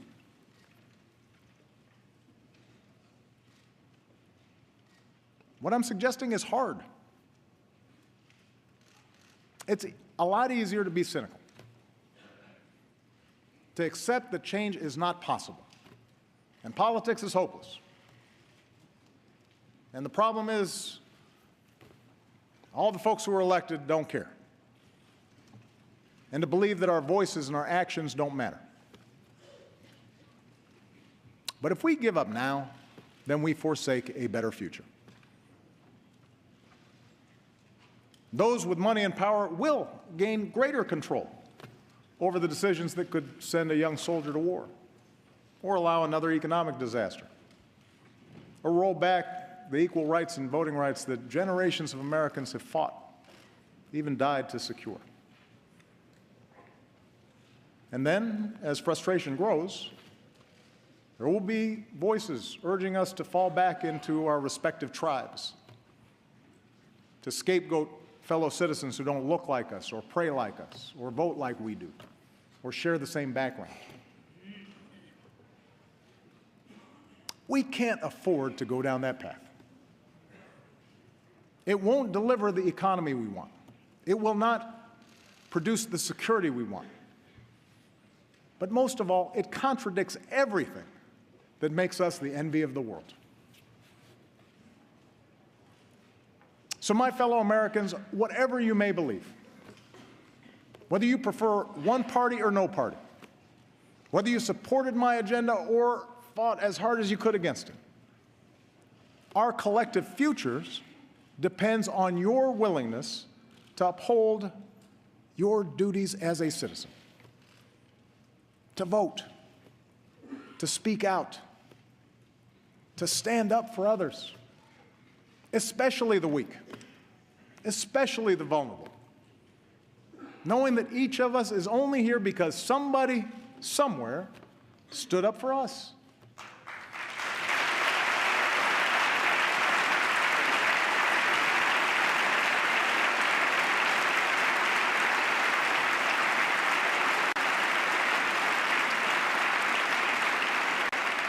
We need every American to stay active in our public life, and not just during election time, so that our public life reflects the goodness and the decency that I see in the American people every single day.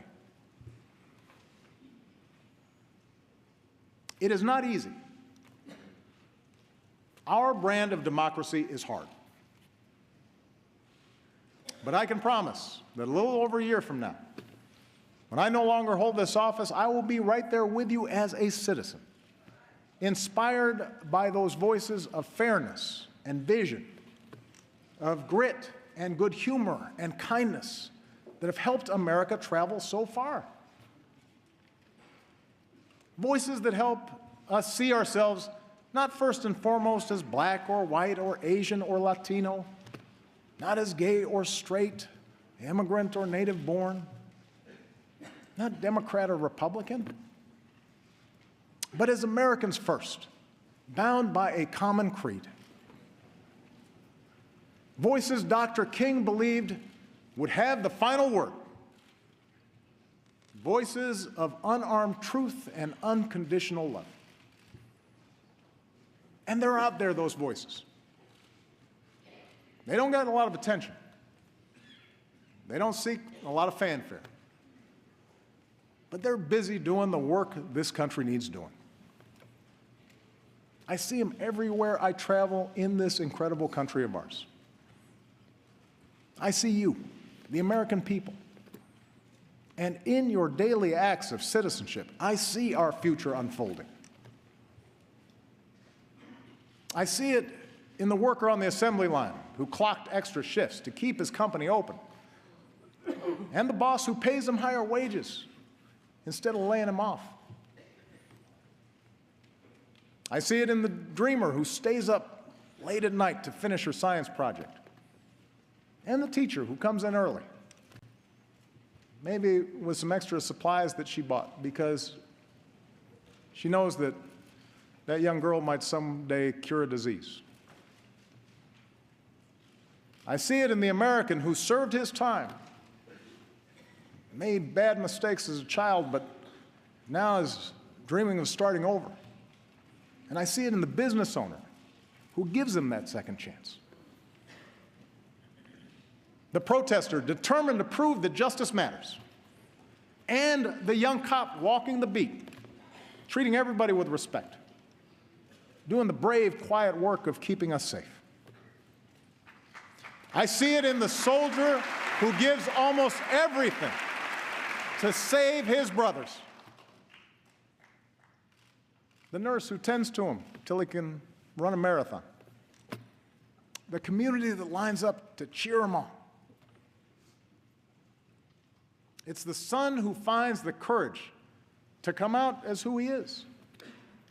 And the father whose love for that son overrides everything he's been taught. I see it in the elderly woman who will wait in line to cast her vote as long as she has to.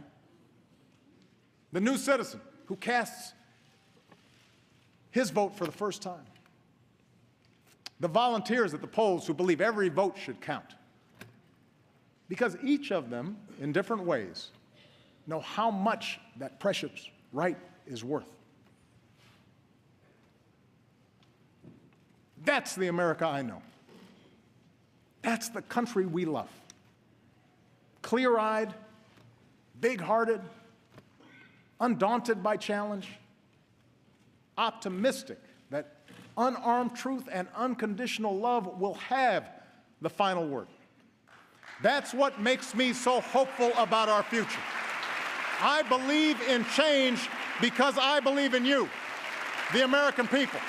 And that's why I stand here as confident as I have ever been that the state of our union is strong. Thank you. God bless you. God bless the United States of America.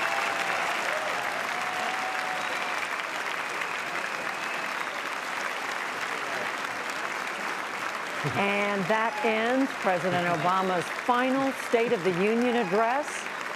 He spoke for just under 1 hour, and we watch him now as he makes his way out of the House chamber. I'm here in our PBS studio with Mark Shields and David Brooks, along with presidential historian Michael Beschloss, political scientist Laura Brown. This was a different kind of a State of the Union address, Mark. The president raised some very tough questions that he said the country is facing, and he talked at length about what it's going to take to come up with the right answers. He did, Judy. But First, he set the predicate by saying, if it's not morning in America, at least it's not midnight, and which has been most of the narrative of the Republican presidential campaign, this year. And speaking of our optimism, our diversity, our belief in the rule of law, that the U.S. is the most powerful nation on the face of the earth. I mean, he just wanted a nation that really believes the country is headed in the wrong direction with his skepticism and pessimism. He gave a total counter visual and view of that. And I thought I guess the most surprising part to me was that assertion of personal toughness. I'm tough. We're not going to get pushed around. Sort of a reassertion of American might and his willingness to use it. So I thought the ending was Obama at his best about standing up for those who are, especially the weak and the vulnerable. And each of us is only here because somebody somewhere stood up for us. And we saw that he waited until the end to say what he thinks the State of the Union is. He said it's strong. David Brooks, how much of this was a response to the criticism that he's getting from out on the presidential campaign trail? It was more campaign than anything else. I was really struck by the direction of the gaze. There was some, here's what I've been doing for the last 7 years, but there was a lot more, here's what you people have to deal with for the next 20 years. And so here's what the campaign should really be about. And I like the first 4 questions he asked about some of the intractable issues, the big ones we face on technology, changing workforce, really declining nation states, political dysfunction. And if you're a college student, or frankly, if you're a columnist and you're looking for ways to spend your attention, there was a lot in here. He illustrated a lot of long, intractable problems that we're going to have to face over the next 20 or 30 years. And if you're a college student, just pick one.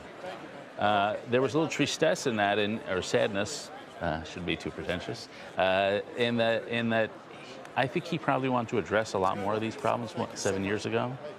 And if he'd passed a piece of major legislation every year, we'd be a lot further down the road. He really only got to pass one or a couple pieces of legislation because of our political dysfunction. So a lot of these big problems are as bad as they were when he took office. And a lot of them, like the Middle East, ISIS, political dysfunction, they're worse.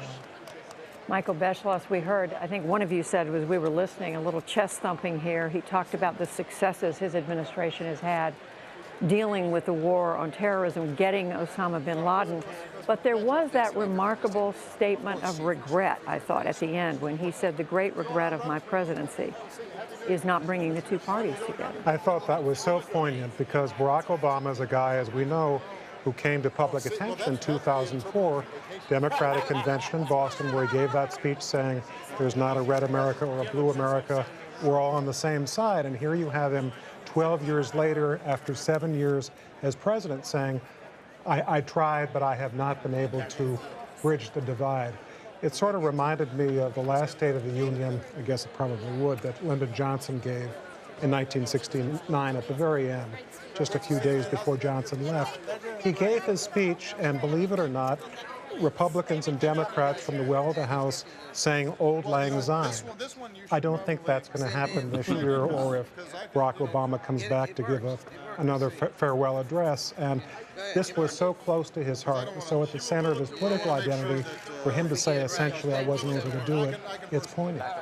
Laura Brown, as we watched the president make his way slowly, I would say, down that aisle, speaking personally with a number of members of Congress, was this an effective technique the president used to sort of rise above, the nitty-gritty of what's going on and to talk about bigger questions?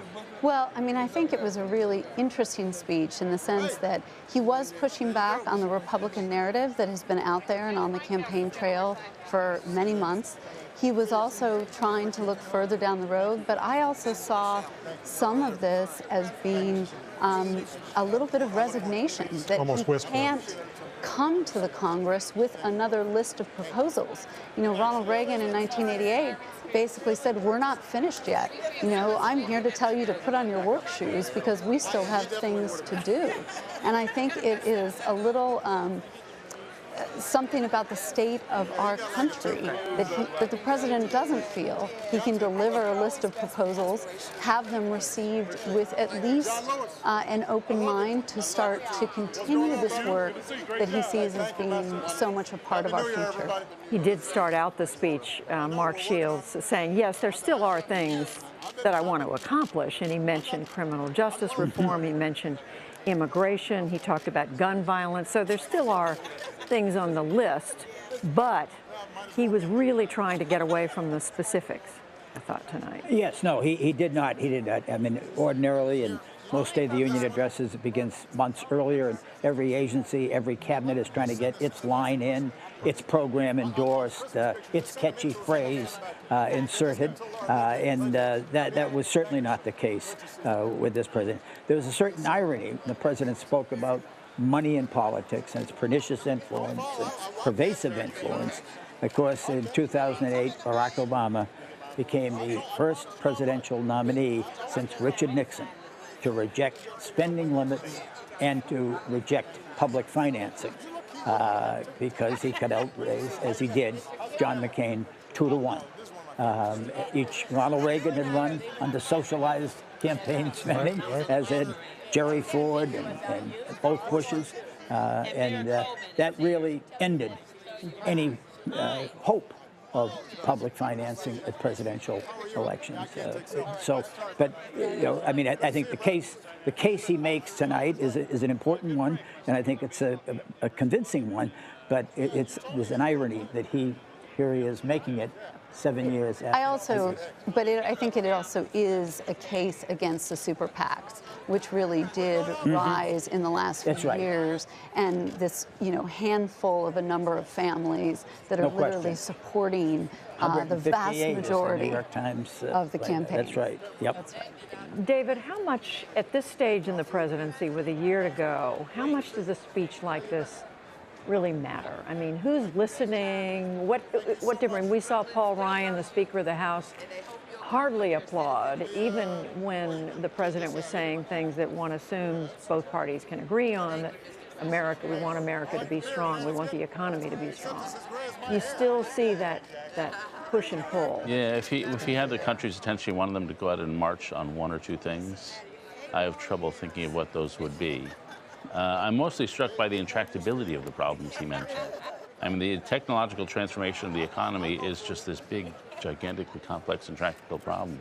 ISIS, the spread of ISIS, he mentioned the 10,000 airstrikes, but there are as many ISIS fighters now as there were when we started the airstrikes. It's just a tough problem, and that's not to blame Barack Obama necessarily, though I would sometimes, but the problems are tough and intractable. The one victory he pointed to is Ebola, which was a genuine victory. I'm not sure how much the U.S. government was actually the platform for the cure there, but that was a genuine victory. It's not like we have a record in this country over the last 7 years of political accomplishment, and without that basic sense in government as a tool, it's very hard to get people to march, and especially young people. And so I don't think there were sort of marching orders here. The president's finally making his way through the door. He seemed to be Michael Beschloss, he seemed to be lingering longer than usual, maybe the sense that this is the last one. Probably the last time he's going to do this, although, LBJ and Gerald Ford did give a State of the Union just a few days before they left. But I think that's right. And one thing that Barack Obama has been very serious about, I don't think he's particularly said this, but I think he would be very grateful to Woodrow Wilson, who knew that this is a weapon of presidential power. Wilson, after all those years, going back to the time of before Jefferson, was the president who said, I'm going to actually not just send a report to Congress, I'm going to deliver it in person. And year after year, Barack Obama, with some success, sometimes not, has tried to use his oratorical skills to make the most of this. But you do get a sense, Laura Brown, of the president recognizing the limits of oratory. This was almost an hour-long speech, but just by virtue of the fact that he changed the nature of what he was doing tonight, it's as if he was saying, hey, I know I can't get a whole lot by telling you this is my laundry list. I'm going to approach this. I'm going to try to tackle this in a different way. And I think at that level, he was speaking to the American people, as he said very directly. He wants Americans to think about deeply their commitment to politics and rethink some of their cynicism toward government. And he also, I think, is speaking to the candidates. He is saying, hey, you know, you better think more seriously about how you frame my record, because one of the things that has been surprising, especially when you watch the Democratic debates, is how both, you know, Hillary Clinton and Bernie Sanders have talked about the economy. They have not made it sound at all times like there is a Democrat in the White House who is pushing policies that they believe in. And there were some moments where he was specifically trolling things that Trump had said on He did. Muslims. Absolutely. Sure what did. Senator Cruz had said about bombing. Carpet He's been sitting up there watching the campaign, and this is his chance. And he to also fire back. knows this is his last chance, because with the exception of whatever speech he makes at the Democratic Convention this summer, this is probably the last time that people are going to listen to him in these numbers with this kind of attention. So if he doesn't want his record caricatured, this is the moment he can try to act against them. Except the unexpected. Of I mean, course. he spoke on ISIS, and he had 46 million people. Although I'm saying a political speech. No, that's right. But in the attendance, the viewership, the audience has declined, as it does in each year in a president's. I mean, George Bush went from 63 million at the time of 2003, before we went into Iraq, when it was being debated, and all the way down to, I'm going to say 36 million. And President Obama has gone down each year. So did President Clinton. So this is the 8th year. The one thing I thought that was quite strong on, that's why we need to reject any politics that targets people of race or religion.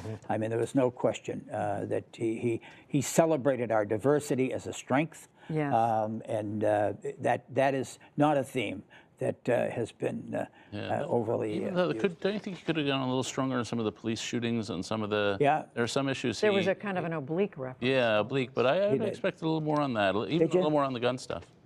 Yeah. And I should say, we're just waiting. We're about a minute and a half away from the governor of South Carolina, Nikki Haley. She's going to be giving the Republican response. I note that it's the 3rd year in a row the Republicans have had a woman deliver their response. She happens to be, we're talking here about minorities, about immigrants, she happens to be an Indian American. Her family came to this country from India. But we did, Mark, you're right, we did, and we'll go to Nikki Haley when she begins. We're a minute away, I'm told. But she does represent a part of the argument on immigration and on how to deal with minorities that doesn't necessarily represent where the Republican Party is altogether. No, but I mean, she has to be on the short list for anybody for vice president, given the party's weakness and the direction of this campaign with those constituencies. Barack Obama, whatever else he's done, assembled an ascendant majority in this country. A growing demographic majority. He was a killer to his own party. There are 13 fewer Democratic senators than there were the day he took the oath of office, 69 fewer Democratic members of the House, 11 fewer Democratic governors. But at the national level, at the presidential level, he's the first Democrat since Franklin Roosevelt to get a majority in 2 consecutive And we go to Nikki Haley, the governor of South Carolina, with the Republican response.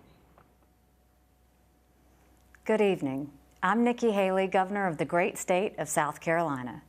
I'm speaking tonight from Columbia, our state's capital city.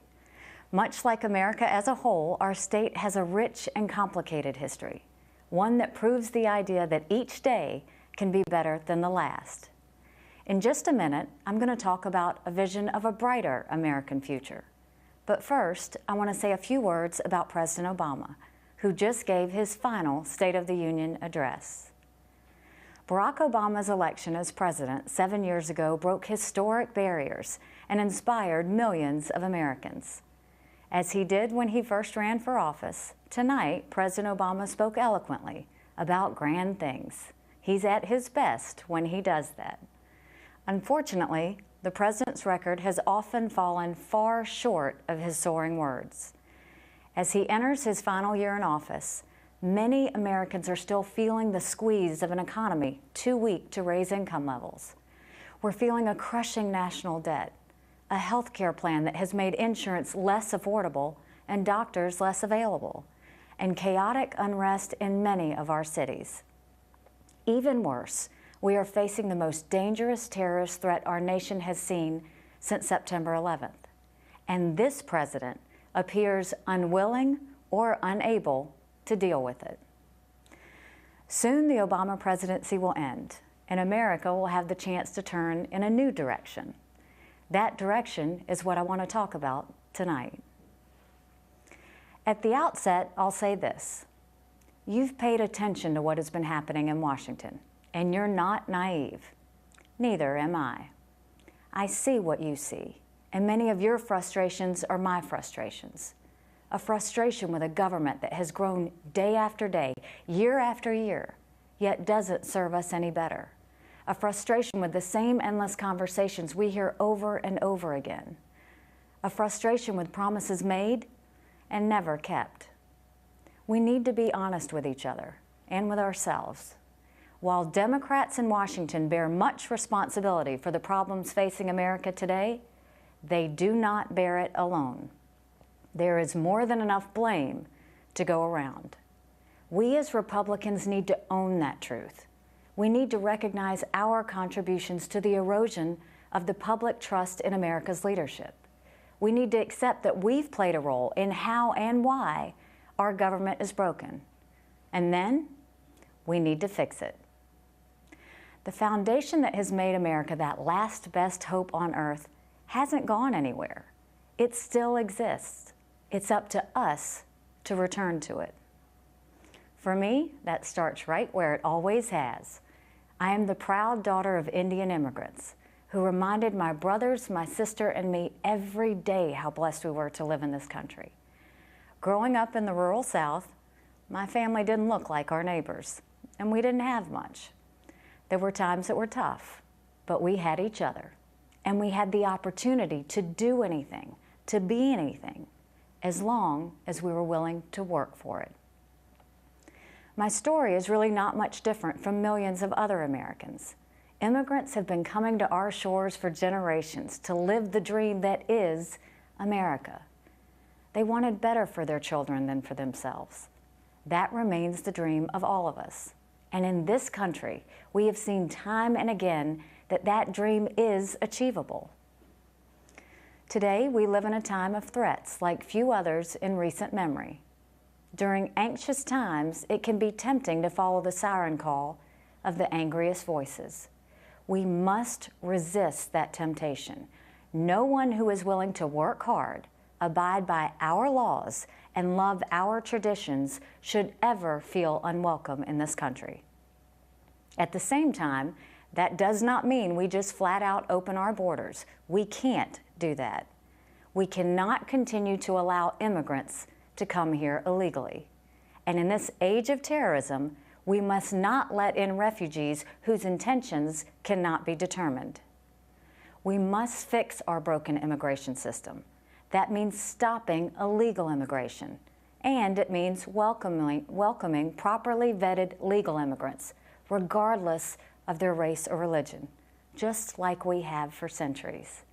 I have no doubt that if we act with proper focus, we can protect our borders, our sovereignty, and our citizens, all while remaining true to America's noblest legacies. This past summer, South Carolina was dealt a tragic blow. On an otherwise ordinary Wednesday evening in June, at the historic Mother Emanuel Church in Charleston, 12 faithful men and women, young and old, went to Bible study. That night, someone new joined them. He didn't look like them, didn't act like them, didn't sound like them. They didn't throw him out. They didn't call the police. Instead, they pulled up a chair and prayed with him for an hour. We lost 9 incredible souls that night. What happened after the tragedy is worth pausing to think about. Our state was struck with shock, pain, and fear, but our people would not allow hate to win. We didn't have violence, we had vigils. We didn't have riots, we had hugs. We didn't turn against each other's race or religion. We turned toward God and to the values that have long made our country the freest and greatest in the world. We removed a symbol that was being used to divide us, and we found a strength that united us against a domestic terrorist and the hate that filled him. There's an important lesson in this. In many parts of society today, whether in popular culture, academia, the media, or politics, there's a tendency to falsely equate noise with results. Some people think that you have to be the loudest voice in the room to make a difference. That's just not true. Often the best thing we can do is turn down the volume. When the sound is quieter, you can actually hear what someone else is saying. And that can make a world of difference. Of course, that doesn't mean we won't have strong disagreements. We will. And as we usher in this new era, Republicans will stand up for our beliefs. If we held the White House, taxes would be lower for working families, and we'd put the brakes on runaway spending and debt. We would encourage American innovation and success instead of demonizing them, so our economy would truly soar and good jobs would be available across our country. We would reform education so it worked best for students, parents, and teachers, not Washington bureaucrats and union bosses. We would end a disastrous health care program and replace it with reforms that lowered costs and actually let you keep your doctor. We would respect differences in modern families, but we would also insist on respect for religious liberty as a cornerstone of our democracy. We would recognize the importance of the separation of powers and honor the Constitution in its entirety, and yes, that includes the 2nd and 10th Amendments. We would make international agreements that were celebrated in Israel and protested in Iran, not the other way around. And rather than just thanking our brave men and women in uniform, we would actually strengthen our military, so both our friends and our enemies would know that America seeks peace. But when we fight wars, we win them. We have big decisions to make. Our country is being tested, but we've been tested in the past, and our people have always risen to the challenge. We have all the guidance we need to be safe and successful. Our forefathers paved the way for us. Let's take their values and their strengths and rededicate ourselves to doing whatever it takes to keep America the greatest country in the history of man and woman. Thank you, good night, and God bless. And that was South Carolina's Governor Nikki Haley with the Republican response to President Obama's State of the Union address. She was speaking from the state capitol in Columbia, and now we are back to our foursome here at our studio in Washington, Mark Shields and David Brooks, Michael Beschloss and Laura Brown. David, what did you make of what Nikki Haley had to say? I thought it was an excellent response to the Trump campaign. Not sure, she did sort of mention Barack Obama in passing, but it was mostly a response to Trump. It was a response to Trump, some of the xenophobia, and mostly the style, the loud voices. And so this is, if you want the Republican establishment fighting back on Trump, there you just saw it. And so as a speech, I thought she did, these are always terrible, or mediocre as the high water mark. I thought she hit one of the high water marks. She seemed very personable, very nice. And the South Carolina story, the way she told it is truly a beautiful story. When she spoke about the Charleston shooting incident, Mark, that was very moving. She's got two great cards to play, and she played them. I mean, in all fairness, I mean, her own personal story, her biography, I mean, raised by Sikh parents from India, and obviously an outsider, as she described herself.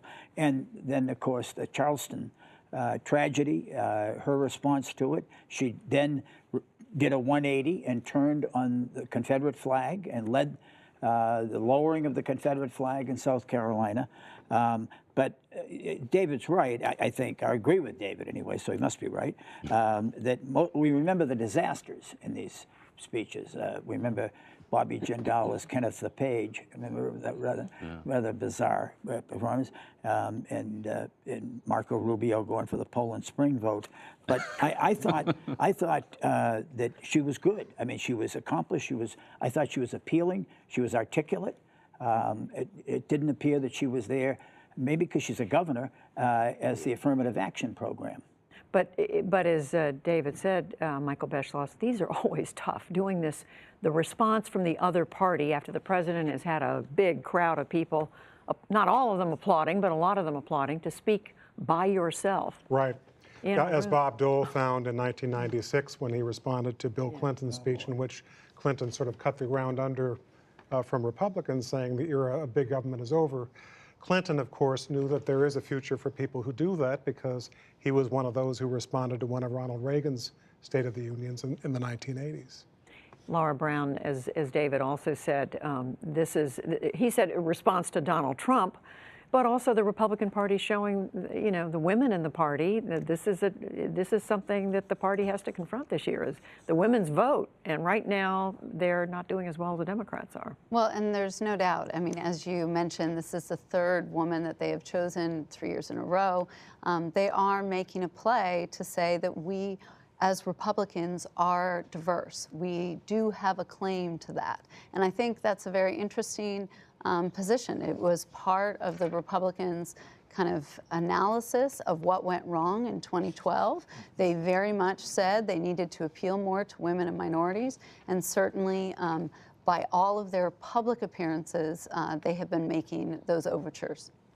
Well, while we are talking, our own Hari Srinivasan has been up in the newsroom looking at some comparisons between tonight's State of the Union and what the president had to say in his first State of the Union address back in 2010. Hari. Good evening, Judy. Our data team looked at some of these speeches throughout the years. Over the years, Obama's State of the Union speeches have changed very little in length, delivered in just over an hour and an average of nearly 7,000 words. But this year was the shortest speech to date, delivered in just 58 minutes. Compare that to his 64-minute average. He said he was going to give everybody a break, and technically he did. How did members of Congress respond to the president? The president received 67 rounds of applause during this State of the Union. The applause breaks are not nearly as common as they used to be. You can see here in his first State of the Union address, he received 115 rounds. And so perhaps, as Mark said, as the TV ratings go down, so do the number of times you'll get an applause from the opposite party or everyone in the crowd. In 2010, let's look a little bit more at content. The president devoted nearly half of his first State of the Union address to mending the economy as the country was still recovering from the recession. He also laid out the need for health care reform and called on Americans to unite around common values. This year, in his final address, he highlighted political rhetoric and democracy in America, continuing economic recovery, and his administration's legacy and America's future. Judy? So interesting, Hari, to go back and look at the differences. And I'm struck, not only, yes, the length is the same, but the reaction of the audience has changed. Now, Lisa Desjardins, again, while we've been talking, our political director, Lisa Desjardins, has been on the Capitol getting some reaction to the president's speech from members of Congress. And I believe one of those individuals she talked to was Congressman Chris Van Hollen of Maryland, who also happens to be running for the Senate. Let's go to that right now. Joining me now, Maryland Congressman Chris Van Hollen, also a member of the Democratic leadership in the House. Quickly, what did you make of the speech? I thought it was an optimistic speech about the future of America. The president ticked off many of the challenges that we face, progress we've made recently toward those challenges, but also our huge potential as a country to meet those challenges, whether they're here at home, on the economy, or foreign policy and national security challenges. The one big warning flag was we need to fix the way politics is broken in this country. The fact that people are not willing or seemingly not willing to come together to forge compromise, the divisions that people try to draw, and the fear they try to impose. And so I think it was a call to try to change the nature of our dialogue. He's calling to get beyond politics, but in a very political year, 2016. A name that was not in this speech was Donald Trump, but it seemed like much of the speech was targeting the rhetoric that Mr. Trump is touching on. President Obama said, we have a great economy, we have one of the world's greatest armies. What is the importance of that vision there, and do you think he was able to really contrast himself enough with what we see in the Republican race? I do think the president was speaking out against the politics of fear, because so much of what we're seeing in the Republican presidential primary right now is this effort to scare the American people, to have us turn on one another. For example, to turn on one another based on religion or other things that are different among us, rather than unity we've got. And so I think the president was firing a warning shot saying, if you look at our history, what has kept us going as a country, what has kept us great, is our spirit of optimism and our ability to tackle big issues and reach out to the world, not be scared of the world and not turn on one another. I think that was a really important message, in addition to the fact that we need to address the problem with money in politics and all sorts of other issues. But the overriding message, one of, this is a country that has huge capacity for good. Let's just get our politics right. Congressman Chris Van Hollen of Maryland, thank you so much for joining us. Thank you very much. So that's the view of a Democratic member of Congress Lisa spoke with. Now let's go right to one of the Republicans she spoke with, and he's Senator John Thune of South Dakota. Let's hear from him. And joining me now from the Senate Republican leadership, I have South Dakota Senator and Senate Commerce Chairman John Thune of South Dakota. Thank you for joining us. Quickly, what did you make of this speech? What was the president trying to do here? Well, I think he was kind of trying to bookend his first speech, State of the Union speech, 7, 8 years ago now, and seems like he wanted to talk about the things that he felt like he accomplished, and then sort of outline some of the things that he'd still like to do. I guess what struck me about it, of course, is he paints a very rosy scenario about where things are in the country today, which I think is very directly in contradiction with where a lot of the American people think things are. If you look at, 68% of the American people think the country's heading in the wrong direction. And notwithstanding the president's comments this evening, you still have a lot of people who have dropped out of the labor force. Wages have been stagnant. There is increasing unrest around the world, a lot of chaos around the globe, and so there's just a lot of, I think, uncertainty with the American people right now, and I think the president is trying to put the best face on it. It was a very rosy scenario tonight, but it's certainly not one that I think most Americans have experienced the last 7 years. I wonder if there's a difference between uncertainty and fear, and the president seemed to be speaking to what some think is a change in rhetoric, especially from the 2016 campaign. He seemed to be saying that the rhetoric of fear and rhetoric that is trying to separate some Americans, he's pointed to Muslim Americans, is dangerous. Do you see a dangerous rhetoric in the 2016 presidential race now? Well, I think that campaigns always need to be about appealing to people's hopes, and I think that candidates need to do that, and I think the candidates that are ultimately successful will be the candidates that articulate a positive vision for the future of the country. Clearly, there's a lot of anger and frustration around the country, which I hear when I'm out in my state as well. Have your candidates gone too far, Republicans? Well, I don't think that. I think our candidates. I can't speak for our candidates, but all I can say is that as the campaign for the 2016 election really gets underway and the people start voting in this country, I think they're going to look at the candidates very seriously, and they're going to be evaluating who's putting forward a positive vision, who is articulating a clear agenda for the future of this country, and frankly, who is going to represent, I think, the change of direction that most Americans want to see from the current administration. It does seem to be a moment where at least Republicans and Democrats are both talking about having agendas. Yeah. One last question for you. We heard the Republican response tonight from South Carolina Governor Nikki Haley. Is she going to be the vice presidential nominee for your party? What do you think? Well, I don't know, but we don't have a nominee yet, but she sure be a good one. I mean, she's a great leader for the party. She's got a great record in South Carolina. She's going to talk about creating jobs, growing the economy, looking for ways to create new innovation in our economy, and she's got a record of success doing that. South Dakota Senator John Thune, thank you for joining us. Good to be with you. So a Democrat and a Republican. David Brooks, we heard John Thune just now say politicians running for president need to appeal to people's hopes. How does that fit into what we're hearing on the campaign? I still think that's basically true. I think at the end of the day, when people start voting, that will be the case. What's interesting about Thune and what we just heard was that the people in this room, including Van Hollen and Thune, are insiders, and they're powerful insiders. And that's a very unpopular thing to be. If you took a look at the outsiders in the presidential race, whether it's Sanders, Carson, Trump, or Cruz, they're just getting huge numbers of votes and running against exactly the sort of people who are in the room when the president gives a State of the Union address. So the people in that room are trying to harness that energy, somehow turn it in a more positive direction.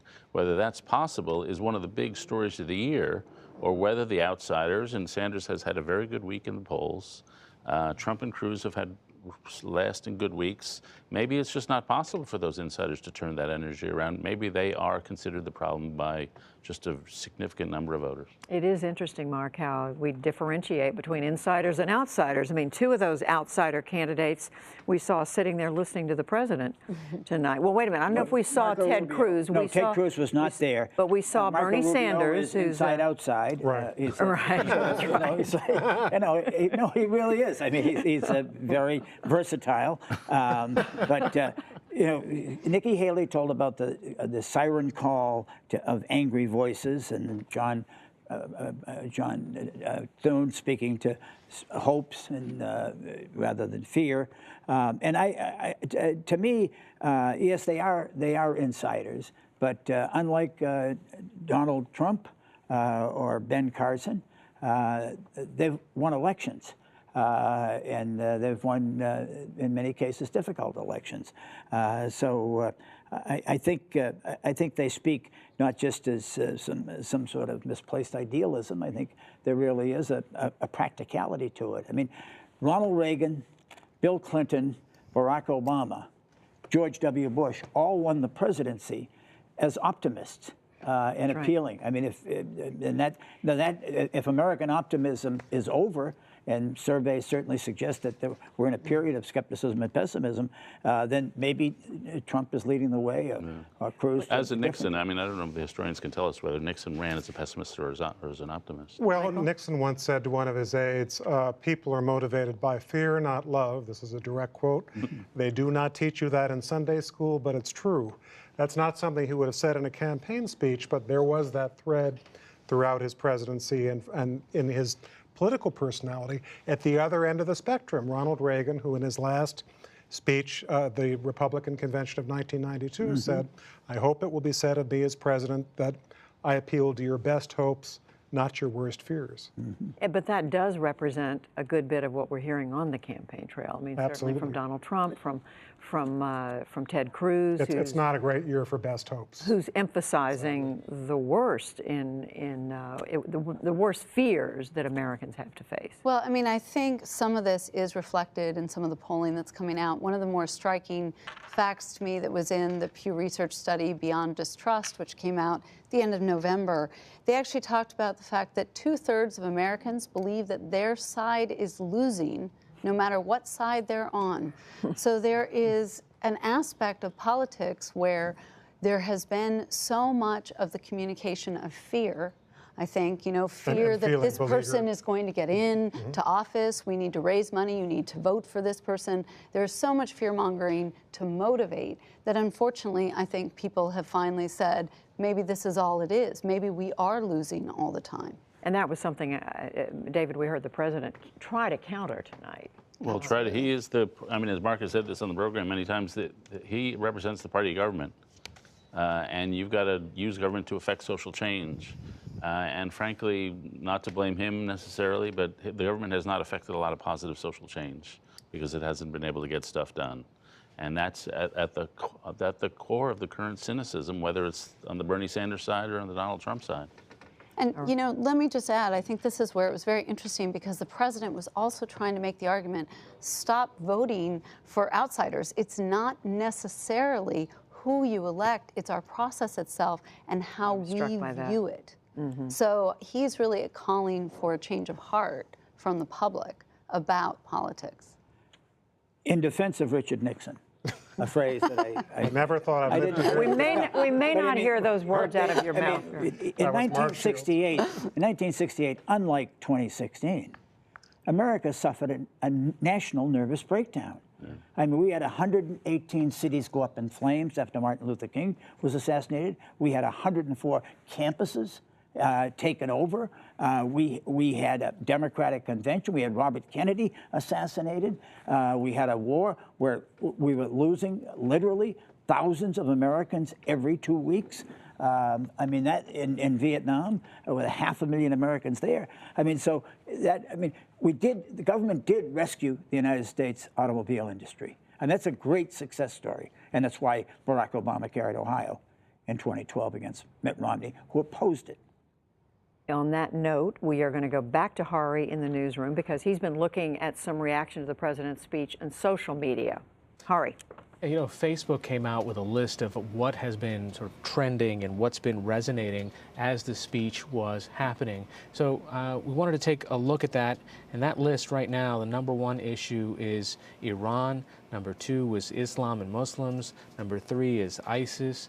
#4 was terrorism. And #5 was food stamps. And really the thing that there was a moment in the speech that also caught a lot of people's attention on social media, and that was President Obama criticizing the anti-Muslim sentiment. He said, the quote I think was, "When politicians insult Muslims, when a mosque is vandalized or a kid bullied, that doesn't make us safer. That's not telling it like it is. It's just wrong. It diminishes us in the eyes of the world." So there was also quite a few reactions from, as you could expect, people who are running to take his job.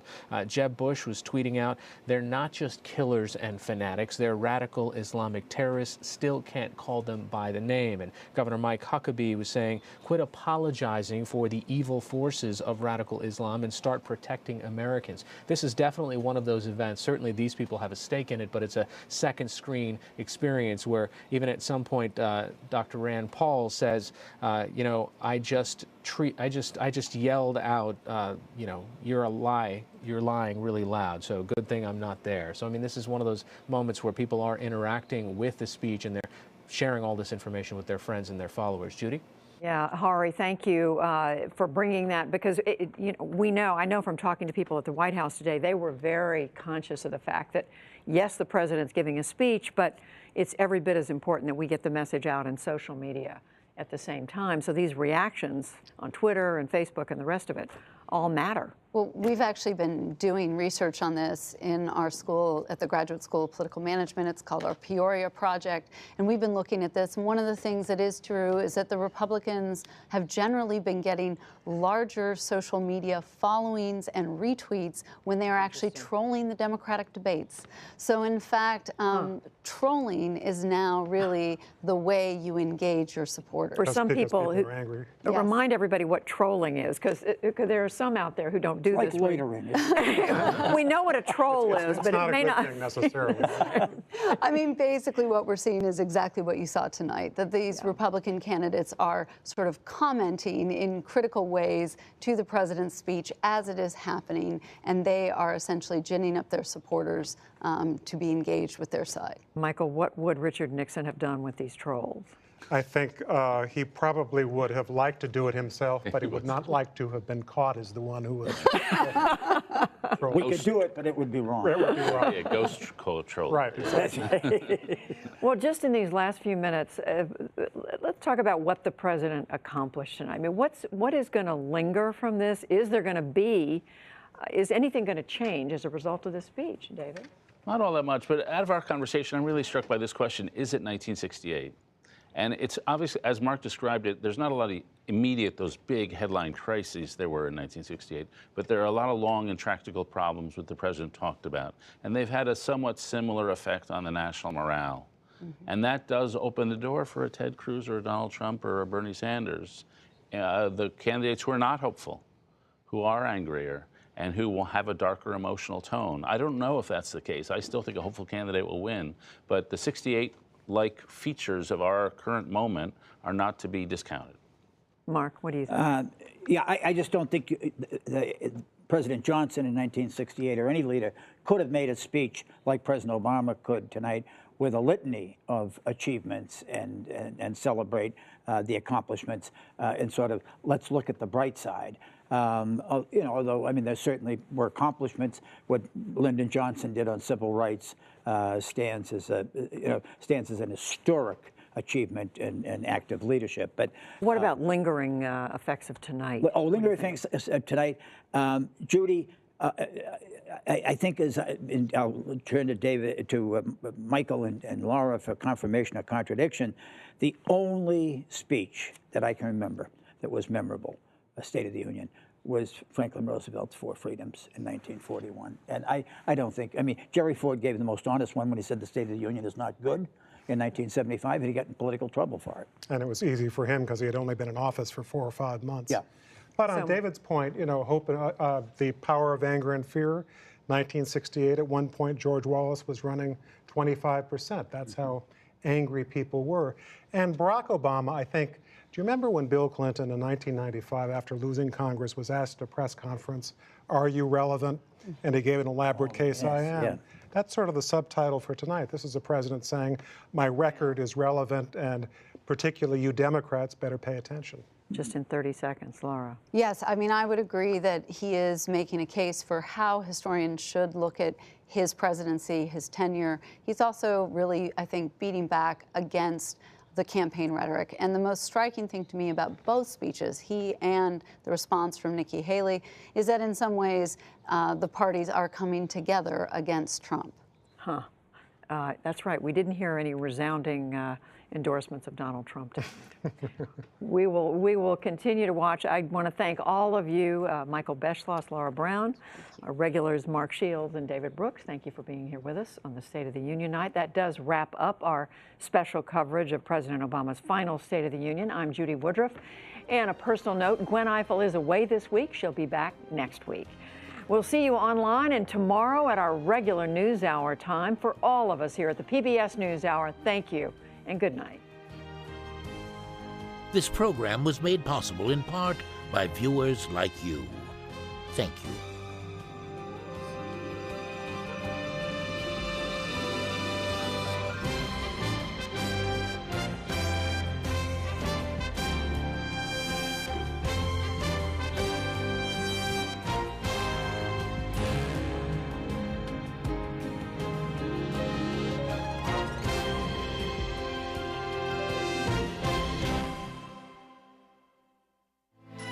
You're watching PBS.